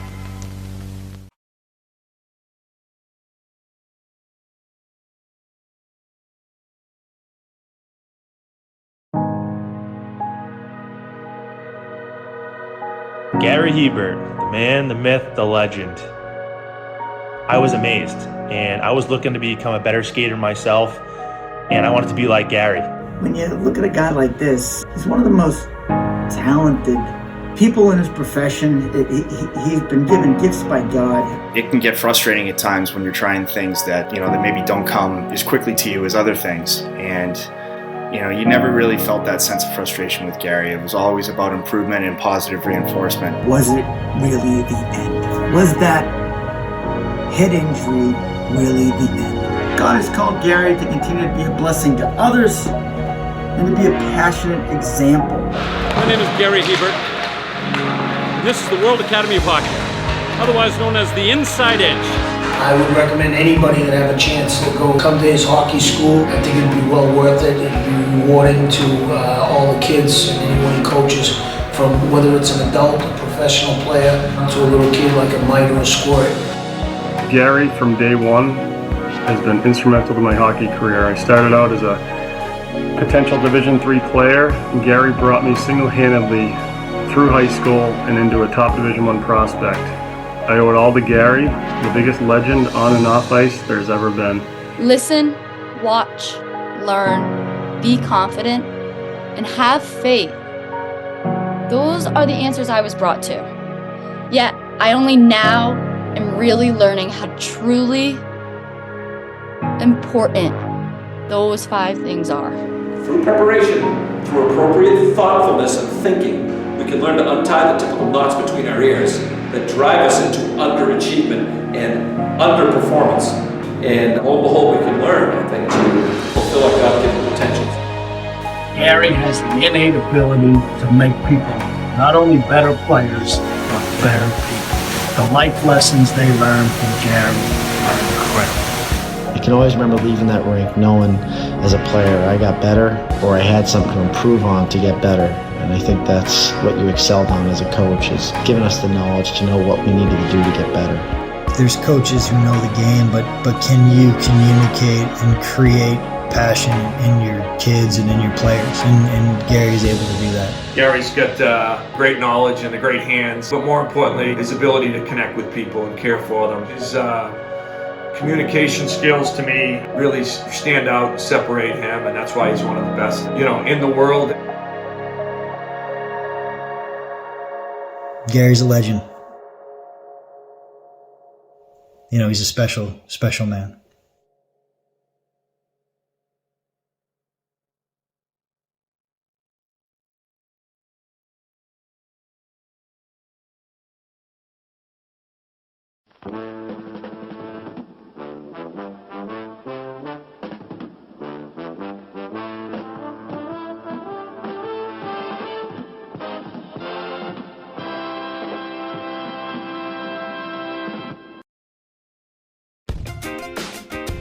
Casa D18 Studios, an affiliate of the Jeff Meacham Network Multiverse of Media, proudly presents this retro content from A Simple Man's Brand.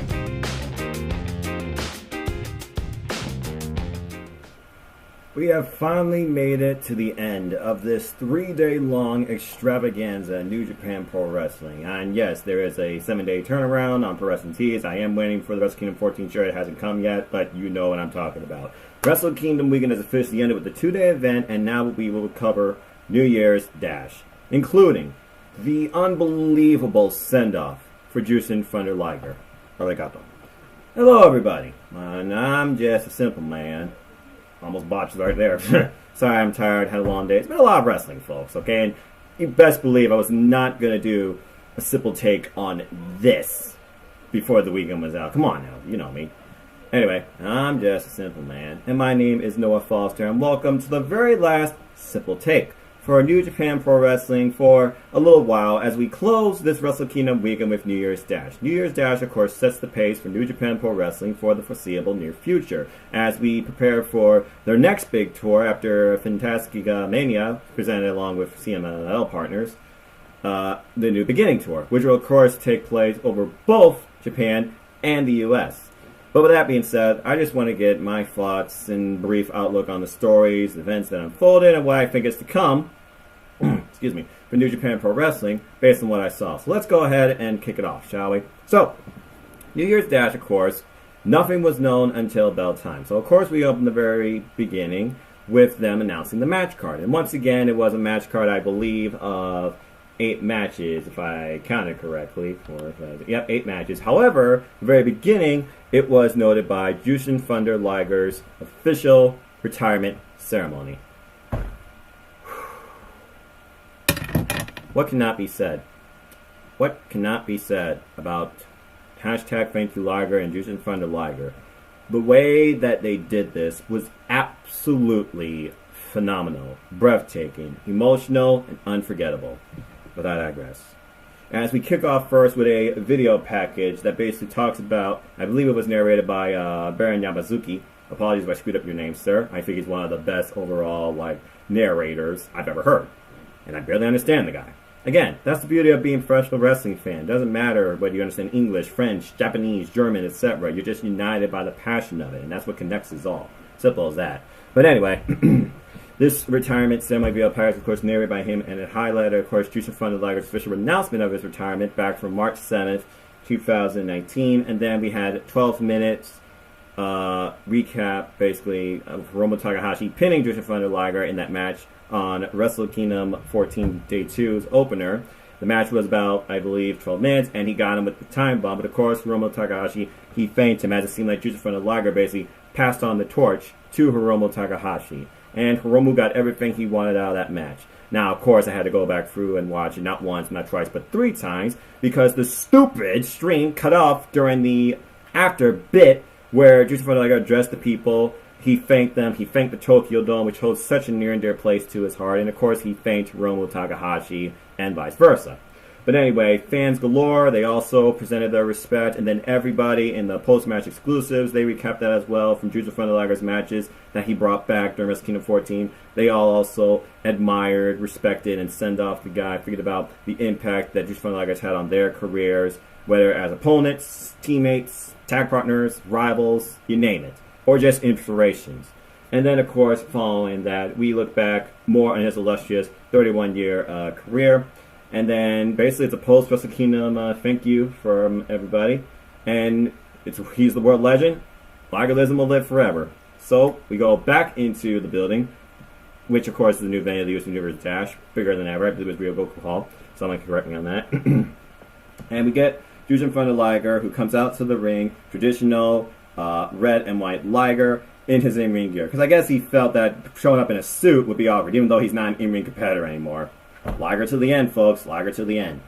Anyway, and this was just literally a huge, huge ceremony where by factions, by people, special appearances, special announcements, everyone presented a gift and a thank you. It started off with basically the NJPW main unit. I don't know if I can remember everybody's names, but I'm certainly going to try. Of course, it was led by Hiroshi Tanahashi, and then you had Kota Ibushi, you had Finjuice, you had Makabe, you had Rhea Lee, you had Homa, you had Blue Justice, Yuji Nagata, you had Tenzin, you had all the young lions representing the LA Dojo, New Japan Dojo, Katsura Shibata himself, the wrestler, you had Ryusuke Takuchi, you had Toru Hanare, and I think that's everybody, but apologies if I forgot somebody. Basically, anybody that's not part of a faction, technically, in New Japan Pro Wrestling, okay? I think also Kashima was there too, Hiroshi Kashima, but I could be wrong. Generations of talent basically gathered in the ring as Hiroshi Tanahashi presented what is usually a traditional gift for wrestlers in retirement, bouquet of flowers per se, and they all gathered together with a photo with the man himself, with Jushin Thunder Liger standing in the middle. And then following that, the celebration and the thank yous, they continued as the Chaos faction came out. And by the way, it was mentioned that he received bouquets all over the world, and if you go to Instagram and look at the stories there, he actually did, including but not limited to Ring of Honor, Impact Wrestling, and even WWE and NXT. So, mad respect to them on that. I can only imagine how many WWE wrestlers and NXT wrestlers would have wanted to be there live. I wonder how many actually watched this. But I digress. Anyway, in comes Chaos next, led by, of course, Rainmaker, and former IWGP Heavyweight Champion, Kazuchika Okada. And, of course, he is led by his entire Chaos faction, included but not limited to Rocky Romero, Will Ospreay, Robbie Eagles, Roppongi 3K, Sho and Yo, Yoshihashi, Hiroki Goto, Toru Yano, And I believe that's everybody. If I'm forgetting somebody, someone can tell me. I greatly appreciate it. And basically, they come in the ring. They also present him a gift. Okada presents him the gift. He thanks him. And keep in mind, folks, Kazuchika Okada pinned the man himself during the Road to Tokyo Dome tour. What a feather in his cap. And basically, they all get together. They get a photo with him as well. But they weren't done there because Okada, being Kazuchika Okada, what does he do? He goes back in there and pulls his own phone out and gets a selfie with his Chaos Faction and Jushin Thunder Liger as well. One last little thank you. Following that, we get the chairman of New Japan Pro Wrestling, Naoki Shugabayashi, who also goes into the ring and thanks Jushin Thunder Liger, presents him with a gift as well. And we even get the chairman, who I believe was crying. And you know what? If you show emotion for this, that shows you're a true wrestling fan. Don't be afraid to express it. Don't be afraid to say you did. Okay? Basically, the CEO that some thought was leaving, I don't know if he's leaving anymore or not, Harold George Maj, he comes in, he also presents a gift to Jushin Thunder Liger. But then, and hell, I'll even admit it, this broke me in emotion. And I think it even touched Gino Gambino, if you heard him on commentary. His wife, Jushin Thunder Liger's wife, Chikagi, apologies if I screwed up her name, comes out and basically they embrace each other in the ring. It was probably one of the most loudest, touching moments of the night. And apparently it was brought up that even though Jushin Thunder Liger is the creator of the Super J Cup and led it, the original idea was, of course, first idealized by his wife. Unbelievable. And then following that, you think that's crazy. Nope, we go from there. And who's also out there? Jushin Thunder Liger's son, Takanishu. And literally after this, they pan to Hiroshi Tanahashi, who was basically broken down crying. As we close this ceremony, oh wait, no we don't, we get a special message for Jushin Thunder Liger. Holy fucking shit. Antonio Inoki? Oh my god in heaven. But anyway, he literally, figuratively thanks Jushin Thunder Liger for everything he's given, everything he's done, the impact he had on him. And even though he's really not a drinking man, he figuratively says, he raises his glass, and basically says, thank you for 31 years. And then following that, Jushin Thunder Liger, he finally sees the mic himself. He goes back through and looks at the very beginning when he debuted in the Tokyo Dome and how it all ended in the Tokyo Dome for him. Excuse me. And basically he thanks the fans, he thanks New Japan Pro Wrestling, and he just thanks pro wrestling in general for the career that he's had and the impact he's had on so many. And he hopes that his legend will never be forgotten. And he even, of course, in the special thing, it's probably the biggest inspiration in his life, his mother, who was there live in Hiroshima. Shout out to Mama Liger. Thank you so much. And basically, he just thanked everybody and wished them the best. Arigato. So, of course, this was the end of it. Or was it? Not really. Because before Jushin Thunder Liger leaves, what happens? Everybody, he bows to everybody. He bows to each side of the ring. The people stand in ovation. But before that, we also get the traditional 10-bell salute. Not a single sound, nor a single device should have been up during this. And it looked like it wasn't. And I'll be honest with y'all, I was not on my social media, or looking at anything else, or hearing anything else, until this entire ceremony was over. That's what you call respect. And as soon as the bell salute happens, basically his music played and he was sent out in style until the Ace insisted he stays in the ring and they literally give him 3 hurrahs. Everybody lifts him up like 3 times, which is something very special in New Japan Pro Wrestling tradition.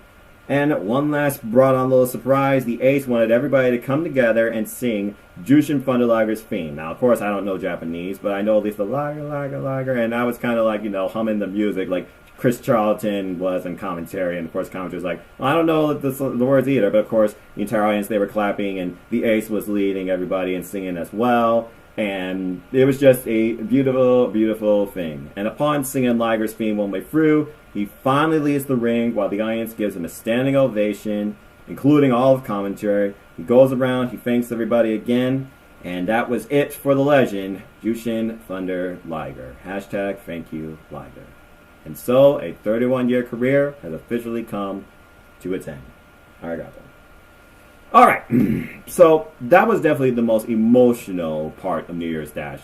And there was no question it was going to be. But now we get into basically what New Year's Dash is also about, and that is setting the pace for New Japan Pro Wrestling for the foreseeable future of 2020. As we look at possible rivalries, possible title matches, possible turns, and possible revisits, and so much more.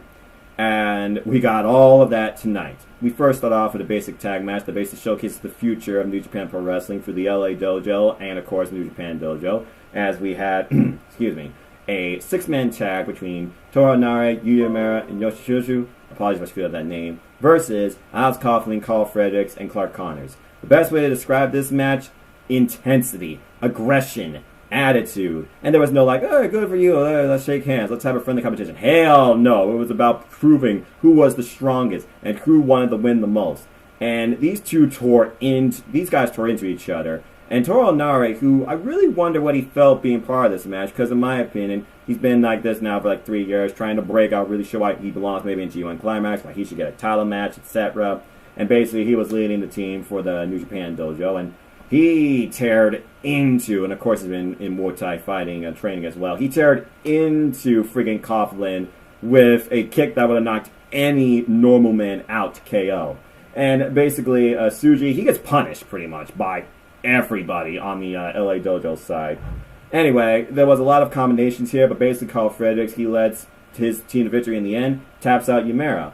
And following this, you know the Young Lions, they have nothing but a hot temper. So the other long lion from the other team, in Yoshitashu, he literally runs to the back and tries to attack one of the LA Dojo Young Lions. I believe it was Alex Coughlin, all the way to the back, and Toy's like, oh, what the hell? Well, you know.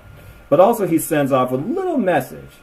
He says that Shingo brought out a fire in me last year, and I'm going to capitalize on that fire and reignite even more.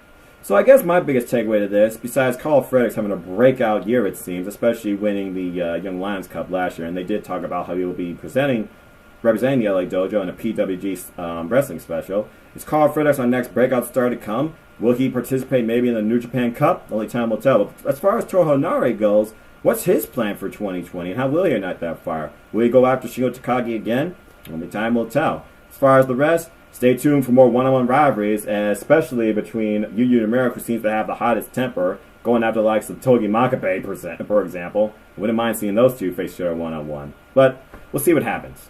Now, following that, we have a very unique match up next, something that doesn't happen often, especially on these events. A four-way tag match of the IWGP Junior Heavyweight Division between current champs Roppongi 3K versus excuse me, El Desperado and Yoshinobu Kamara representing Suzuki-gun, the former champs representing Bullet Club, of course, and ELP and Taiji Ishimori, and of course LIJ being represented by good brother Chris's favorite Bushi, and the new IWGP Junior Heavyweight Champion Hiromu Takahashi. You have to imagine that the big thing here was to see who could get a pin over Hiromu Takahashi, because, excuse me, the wins you could pick up in these tag matches could have huge implications of you going after the titles per se. And then also, of course, you had the IWGP Junior Heavyweight Tag Team Champions. There was no honor among thieves here, though, as Suzuki-gun and Bullet Club, for moments of this, they kind of worked together, attacking Roppongi 3K and just beating the hell out of Hiromu Takahashi. A lot of this match, per se, was Suzuki-gun and Bullet Club. It was wild, it was all over the place, but towards the end, basically, there was a unique move where I think ELP may have screwed up his own partner's face on a moonsault, but he tries to pin, I believe, El Desperado, but it didn't work. By the way, El Desperado, for all you who don't know, he basically came back on this event, like a year ago, I think, per se. They also brought up how events with Suzuki-gun, who were on exile for a period, they came back and they basically controlled and made a statement on this event against Chaos 3 years ago. A little bit of callback history for you. Speaking of history, the end of this match was kind of a callback to how things happened on the anniversary show and what led to Suzuki-gun having those IWGP Junior Heavyweight Tag Team Championships. Because in the end, an impromptu misting by Bushi, who I think was trying to hit, excuse me, El Desperado, he ends up blasting Sho with the mist, and Suzuki-gun picks up the win here over the tag team champs themselves. With the new beginning tour coming up, it would not surprise me to see this title match happen again between Roppongi 3K, Sho and Yo, and Yoshinobu Kanemaru and El Desperado. A very good start for them. Truth be told, Hiromu Takahashi, he wasn't pinned, but obviously he knows he's got a lot of competition coming for him, so I'm sure he's got a very bright future ahead as IWGP Junior Heavyweight Champion. But I also want y'all to think about this. By the way, there was a wicked headbutt in right hand that dropped Show earlier in this match. That was ridiculous. Show really, I think, could break out as a single star this year, too. I wonder what he's going to bring this year in the Best of Super Juniors. Only time will tell. But anyway, for those of you who watch the post-match interviews, and comments from Wrestle Kingdom, as I finally caught up on, it appears that Hiromu Takahashi has already named himself who he wants to first have challenge him for that title. Ryu Lee. So are we going to first get Ryu Lee versus Hiromu Takahashi during the New Beginning, per se? Because you got to imagine a lot of these title matches that are being set up at New Year's Dash, per se, as we continue through this, are going to somehow occur for the New Beginning tour. Because after that will be the New Japan Cup, so it makes sense. Unless you do stuff on the anniversary show. But anyway, are we going to get Ryu Lee versus Hiromu Takahashi, or is someone else going to try and come into play here and go after the title? Right now, I don't see anybody else contention. I can see Bullet Club trying to come back into play, and maybe Taiji Mori trying to get it, but honestly, I think Ryu Lee versus Hiromu Takahashi, it makes the most sense. So, we'll see what happens there.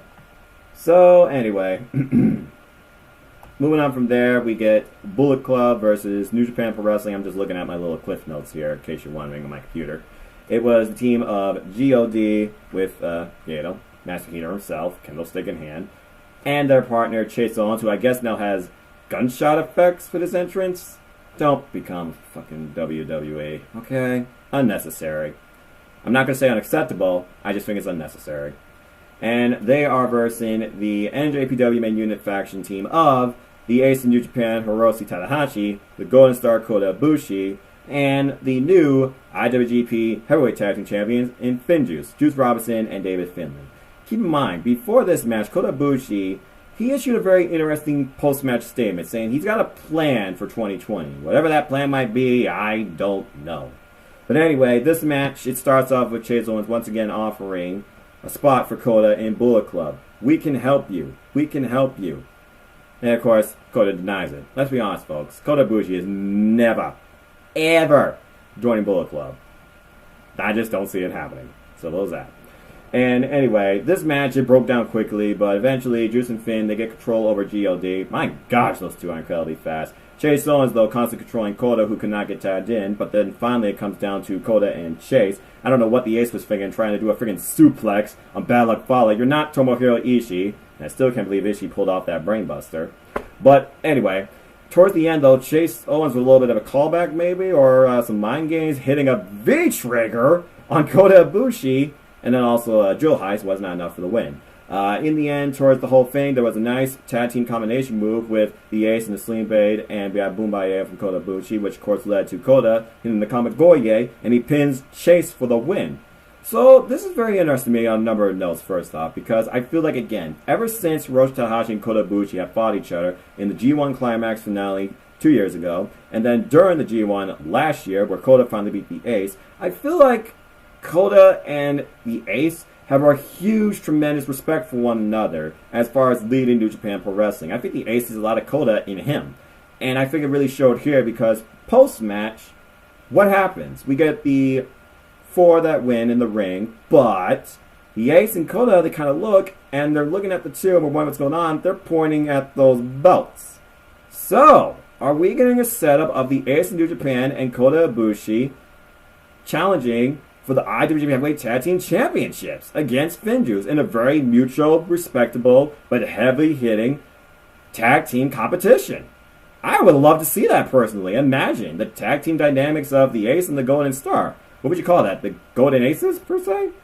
I don't know, but I really like the idea of these two as a tag team potentially becoming champions. Sign me up. I'm excited for this match to happen. But again, the NJPW matchmakers, they got a lot on their hands. And again, New Japan Pro Wrestling, New Year's Dash is all about teasing you these matches, rivalries, and other things to come. So we'll see what happens, but tough break for the Bullet Club. Anyway, following this, we do get a little bit of an announcement. I want to say this right now. I wish all the best to everybody there and all of Mother Nature's creatures and stuff in the recent fires that are occurring right now in Australia. And Junior Gambino, to his credit, there is a shirt going on eBay. I don't know if it's still up for bid right now, but it's literally Chris Jericho's Painmaker shirt he wore at Wrestle Kingdom. It is up for bid for sale on eBay, according to what was said at New Year's Dash. It was up to like $1,700, and all proceeds will go to, of course, helping the victims of those Australian fires. and recovery efforts. Same thing also, I just want to make a light note here. There is a shirt by AEW that's just a Cody shirt. If you buy that, all proceeds from that shirt being bought will also go to those flyers. So I do wish the best in all those efforts. That's a very respectable thing. Good on you, Gino. And Cody. Alright, now following this, if there's one thing I love when it comes to the different ways you see wrestling, it's an intense fight. Where all four of these men in this tag match, they wanted to prove who was the toughest, who was the strongest, and of course we had a rivalry renewed, while these two seem destined for each other, in Tomohiro Ishii and Evil, while we get basically G1 reigniting of Goto and Shingo. It was Goto and Ishii versus Shingo and Evil. Holy hell, these two beat the living daylights out of each other, and I loved it. You first start off, of course, with Evil and Ishii. They're really going after each other. We get Darkness Falls, which of course beat him during the gauntlet. Was not enough this time. And then wicked headbutt clothesline combination. Then Goto Shingo, they're exchanging, and they're literally exchanging who's got the toughest arm, who could take down the other first. I swear, I don't know how one of these two ain't breaking their arms with the amount of clotheslines you saw. There was ridiculous type of suplex exchange trying to happen at one point, where Goto, of course, wins towards the end. And then there's clotheslines out from hell that would make JBL proud. Yes, I said it. Or JBL Shudder. I don't know. And basically, clothesline. Goto gets clothesline hard. Evil, he gets swung. It is ridiculous strength showcase, of course, by the new Never Openweight champion, Rookie Goto, who really seems like he's on another level whenever he has that title. Now with the most reigns. Congrats to him. Anyway, Goto Shingo, they continue exchanging. Shingo finally gets the better of him. And then Evil and Ishii. Ishii, of course, he does basically, hey, you're not going to go down. You're going to stay up. At one point, he gets Evil in the corner, and all he's doing is forearm punch, forearm punch, forearm punch. Nope. Forearm punch, forearm punch. Literally keep him in the corner, but the rest like, hey, get him out of the corner. Of course, during those moments, he's just like, you get away from me, okay? I'm testing out his toughness. Anyway, following this, of course, Evil, he gets the advantage, gets a clothesline in there, and then there's collisions again with Shingo and Goto. It's a tale of two stories in this match, people. That's really what it was. And then Shingo, at one point, he's in a 2-on-1 handicap where he's literally taking on Ishii and Goto himself. Clotheslining both men, punching both men, but in the end, Ishii and Goto, who could make a great tag team in my opinion, they get the advantage. I mean, can you tell us my favorite match in the card? And basically, assisted GTR that I thought broke Shingo's neck was not enough. And basically, it was broken up by Evil. Evil then, this was the best part of the match. If you don't watch anything else, I hope this is like a highlight somewhere on Twitter. We get clothesline for everybody just gets taken out, okay? Evil takes out Goto. Ishii takes out Evil. Shingo takes out Ishii. Then Goto gets out, takes out Shingo. All four men are down in the ring. You want to see a real competitive, aggressive tag team fight? Go watch this. Yes, I almost have hiccups again. Anyway, we're once again back down to Shingo taking on Goto. And in the end, Shingo with his own GTR in the ropes and hits a Last of the Dragon. And Shingo pins the never open weight champion. 1, 2, 3. And of course, looking on is Ishii and Evil, who are literally face to face to each other. And I'm pretty sure they basically are saying, you want to fight me one-on-one again? I'm game. I don't know about y'all, but I would love to see that again. But then a post-match announcement, Shingo tells Goto, just as I expect, you still are a tough bastard. And basically he recaps, in the G1 I beat you, but in Kobe you beat me, and I haven't forgotten. So you know what? As far as I'm concerned, we need a rubber match. I say let's do it. You name the time, name the place, I wait for your answer. But how about you put up that never open-weight title on the line? Shingo, of course, who now declares himself a heavyweight, but basically since his boy in LIJ holds both golds, why not go after this one? And also, I might add, he's 1/3 of the freaking 6-man openweight tag team champions. Why not? I personally want to see this match happen. But again, Hiroki Goto, when it comes to that never openweight title, he and that title have a unique power, I think, behind them, because it almost seems like they're inseparable.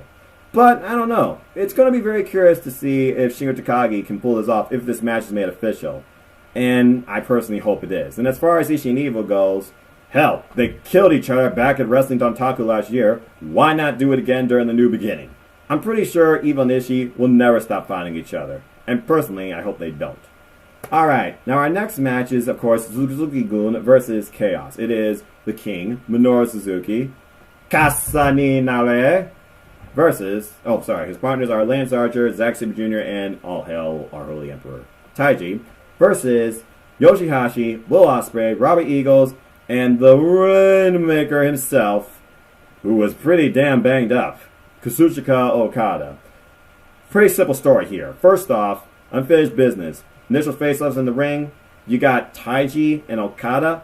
And keep in mind, folks, Taiji made one of the biggest impacts last year in News Dash with the chairs I heard around the world talking Naito and bashing his brains out. Hello!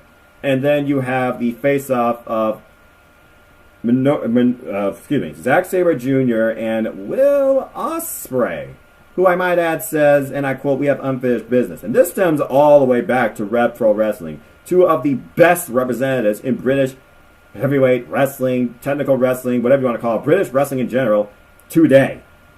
Anyway, though, this match, though, Robbie Eagles just got freaking tortured by everybody. My God, that's a nasty on that kid, though.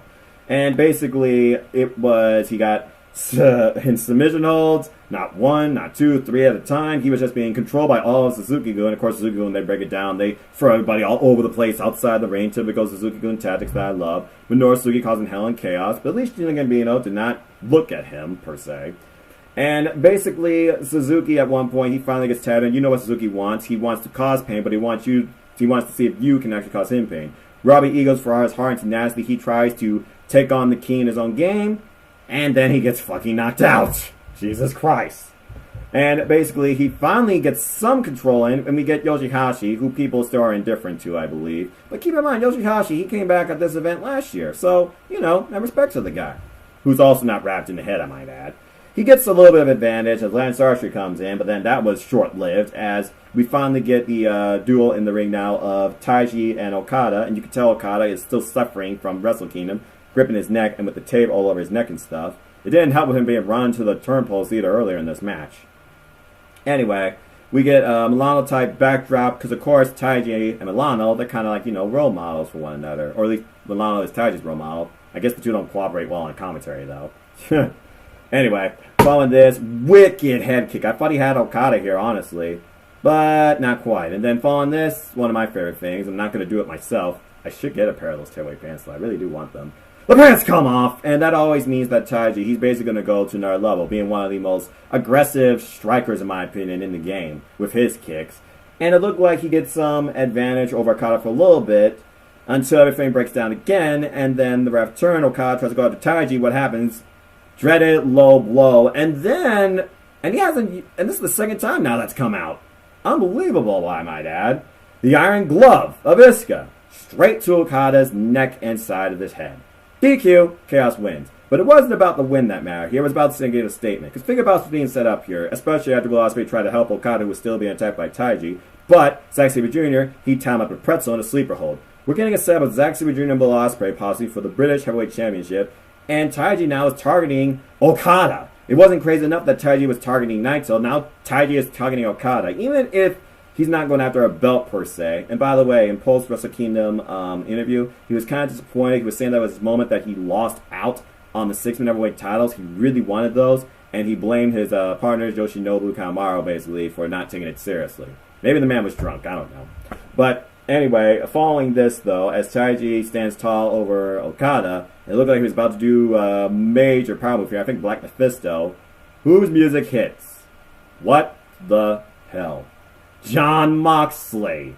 Now, if y'all remember, the previous night, what happened? Jon Moxley got dropped by the king himself, Minoru Suzuki, in a Gotch-style pile driver. So, of course, you know he's coming out here for one thing and one thing only. The king himself. I marked out. I'll say it. I marked out. Can't tell you last time I did it, but I did it. This is a match that needs to happen and now is on the verge of happening for the IWGP United States Championship. Because what happens?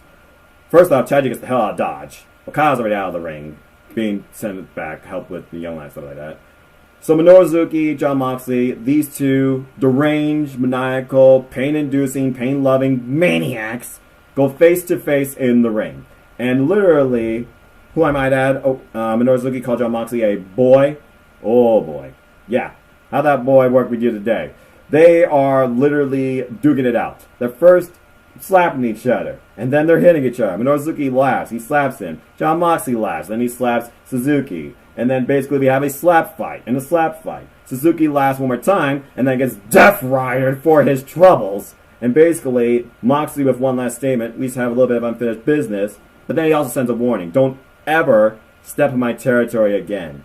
And as Jon Moxley leaves, we see Minoru Suzuki lay down the ring, smiling up at the ceiling, maniacally laughing.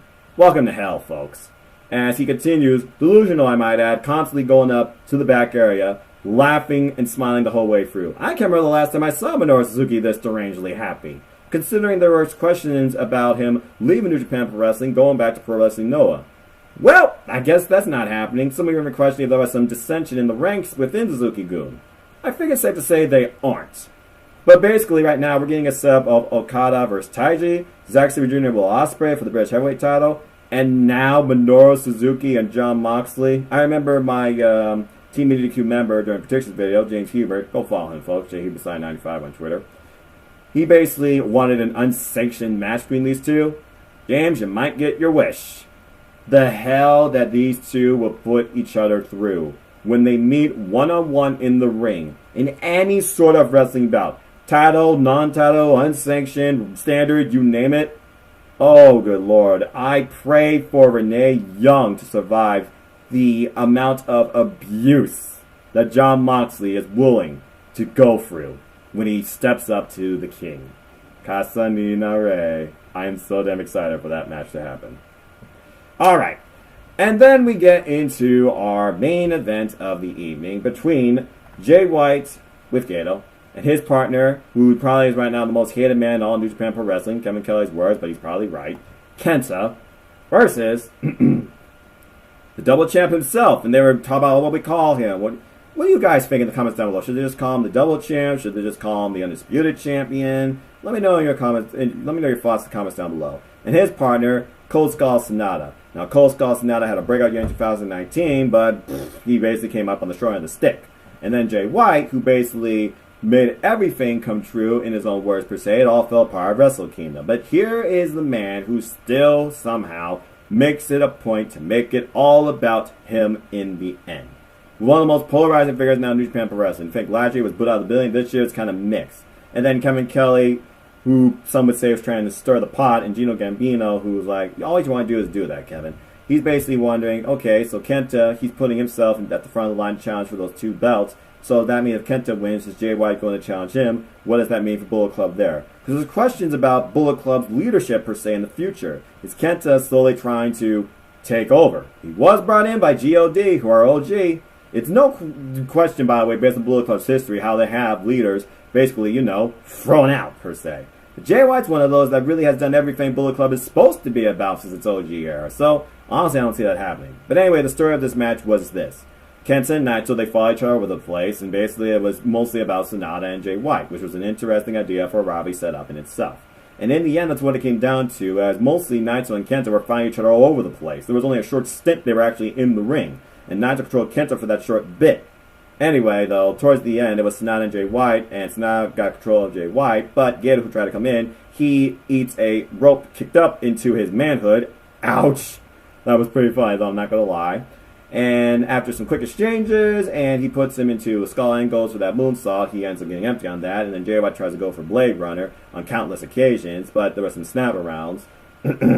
Basically, towards this, Jay White, he gets pinned by Sonata with, basically, I think we could call it European clutch, per se. It was a, bridge over pinning roll-up, and he got him. Jay White was shocked. Sonata was shocked. Everyone was shocked. Talk about a start for Jay White, who proclaimed his era at the beginning of last year, and he loses out this year. So, Jay White, though, of course, not letting the people get what they want. Post-match, what does he do? He low blows the man, and then Kenta and him come together in the ring, beat the daylights out of them. They toast with chairs. They beat down Sonata and Naito with chairs. And Jay White basically proclaimed that, it seems that a new opportunity has presented itself to me. Because now, Sonata, I need to bring you back to reality and remind you that you are not better than me. But then, who closes the night? Kenta. He first talks about how he loves this adulation he's receiving from the audience, this absolute hate.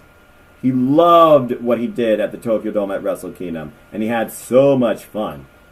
And basically, people want him to go home. He's like, I'm not going home. I don't need to go home. And basically, he did get to the point. Bottom line is this, Naito, I'm going to be the one to take those two belts from you.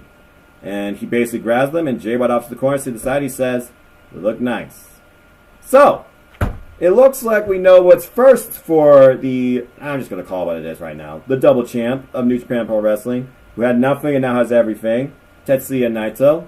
And we now know what's next for the leader of Bullet Club in the Switchblade, Jay White, in a rivalry with Sonata. Will this be a breakout year for Sonata where he'll finally overcome his obstacles and maybe lead him to gold, maybe challenging Naito himself? Will Kenta become the absolute top guy in New Japan Pro Wrestling, potential new Bullet Club leader? And will Naito be left with nothing? Are we on the verge of another repeat at the New Beginning, where everything changed in Bullet Club's favor, even if it was for a short period of time?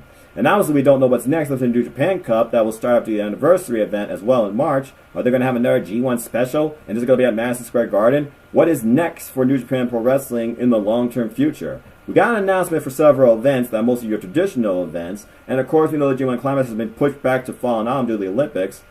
But we are definitely in for, I must say, a paradigm shift in New Japan Pro Wrestling, with some old rivalries renewed, but a ton of new ones reborn, and new title pictures being created. All I know is this: we are on the verge of the greatest year yet in New Japan Pro Wrestling, and I cannot wait to follow it through. Simple as that. And honestly, after my friend, and go follow him at Neo Reality Entertainment, Eric Brown on Twitter, he got a point here, because Japanese standards with video games per se, they go S. I have to say, this entire weekend as a whole, S rank, period. Simple as that.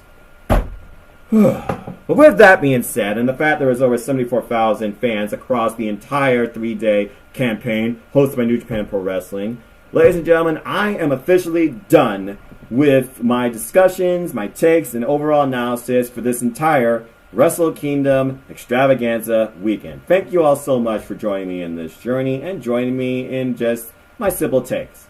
If you all want to know more about me, though, please know this: I'm just a simple man. And if you haven't figured out by now, I am a lifelong fan of wrestling. Not just sports entertainment, wrestling in all of its purest forms. The highs, the lows, the simples, the beginnings, and who knows what's to come.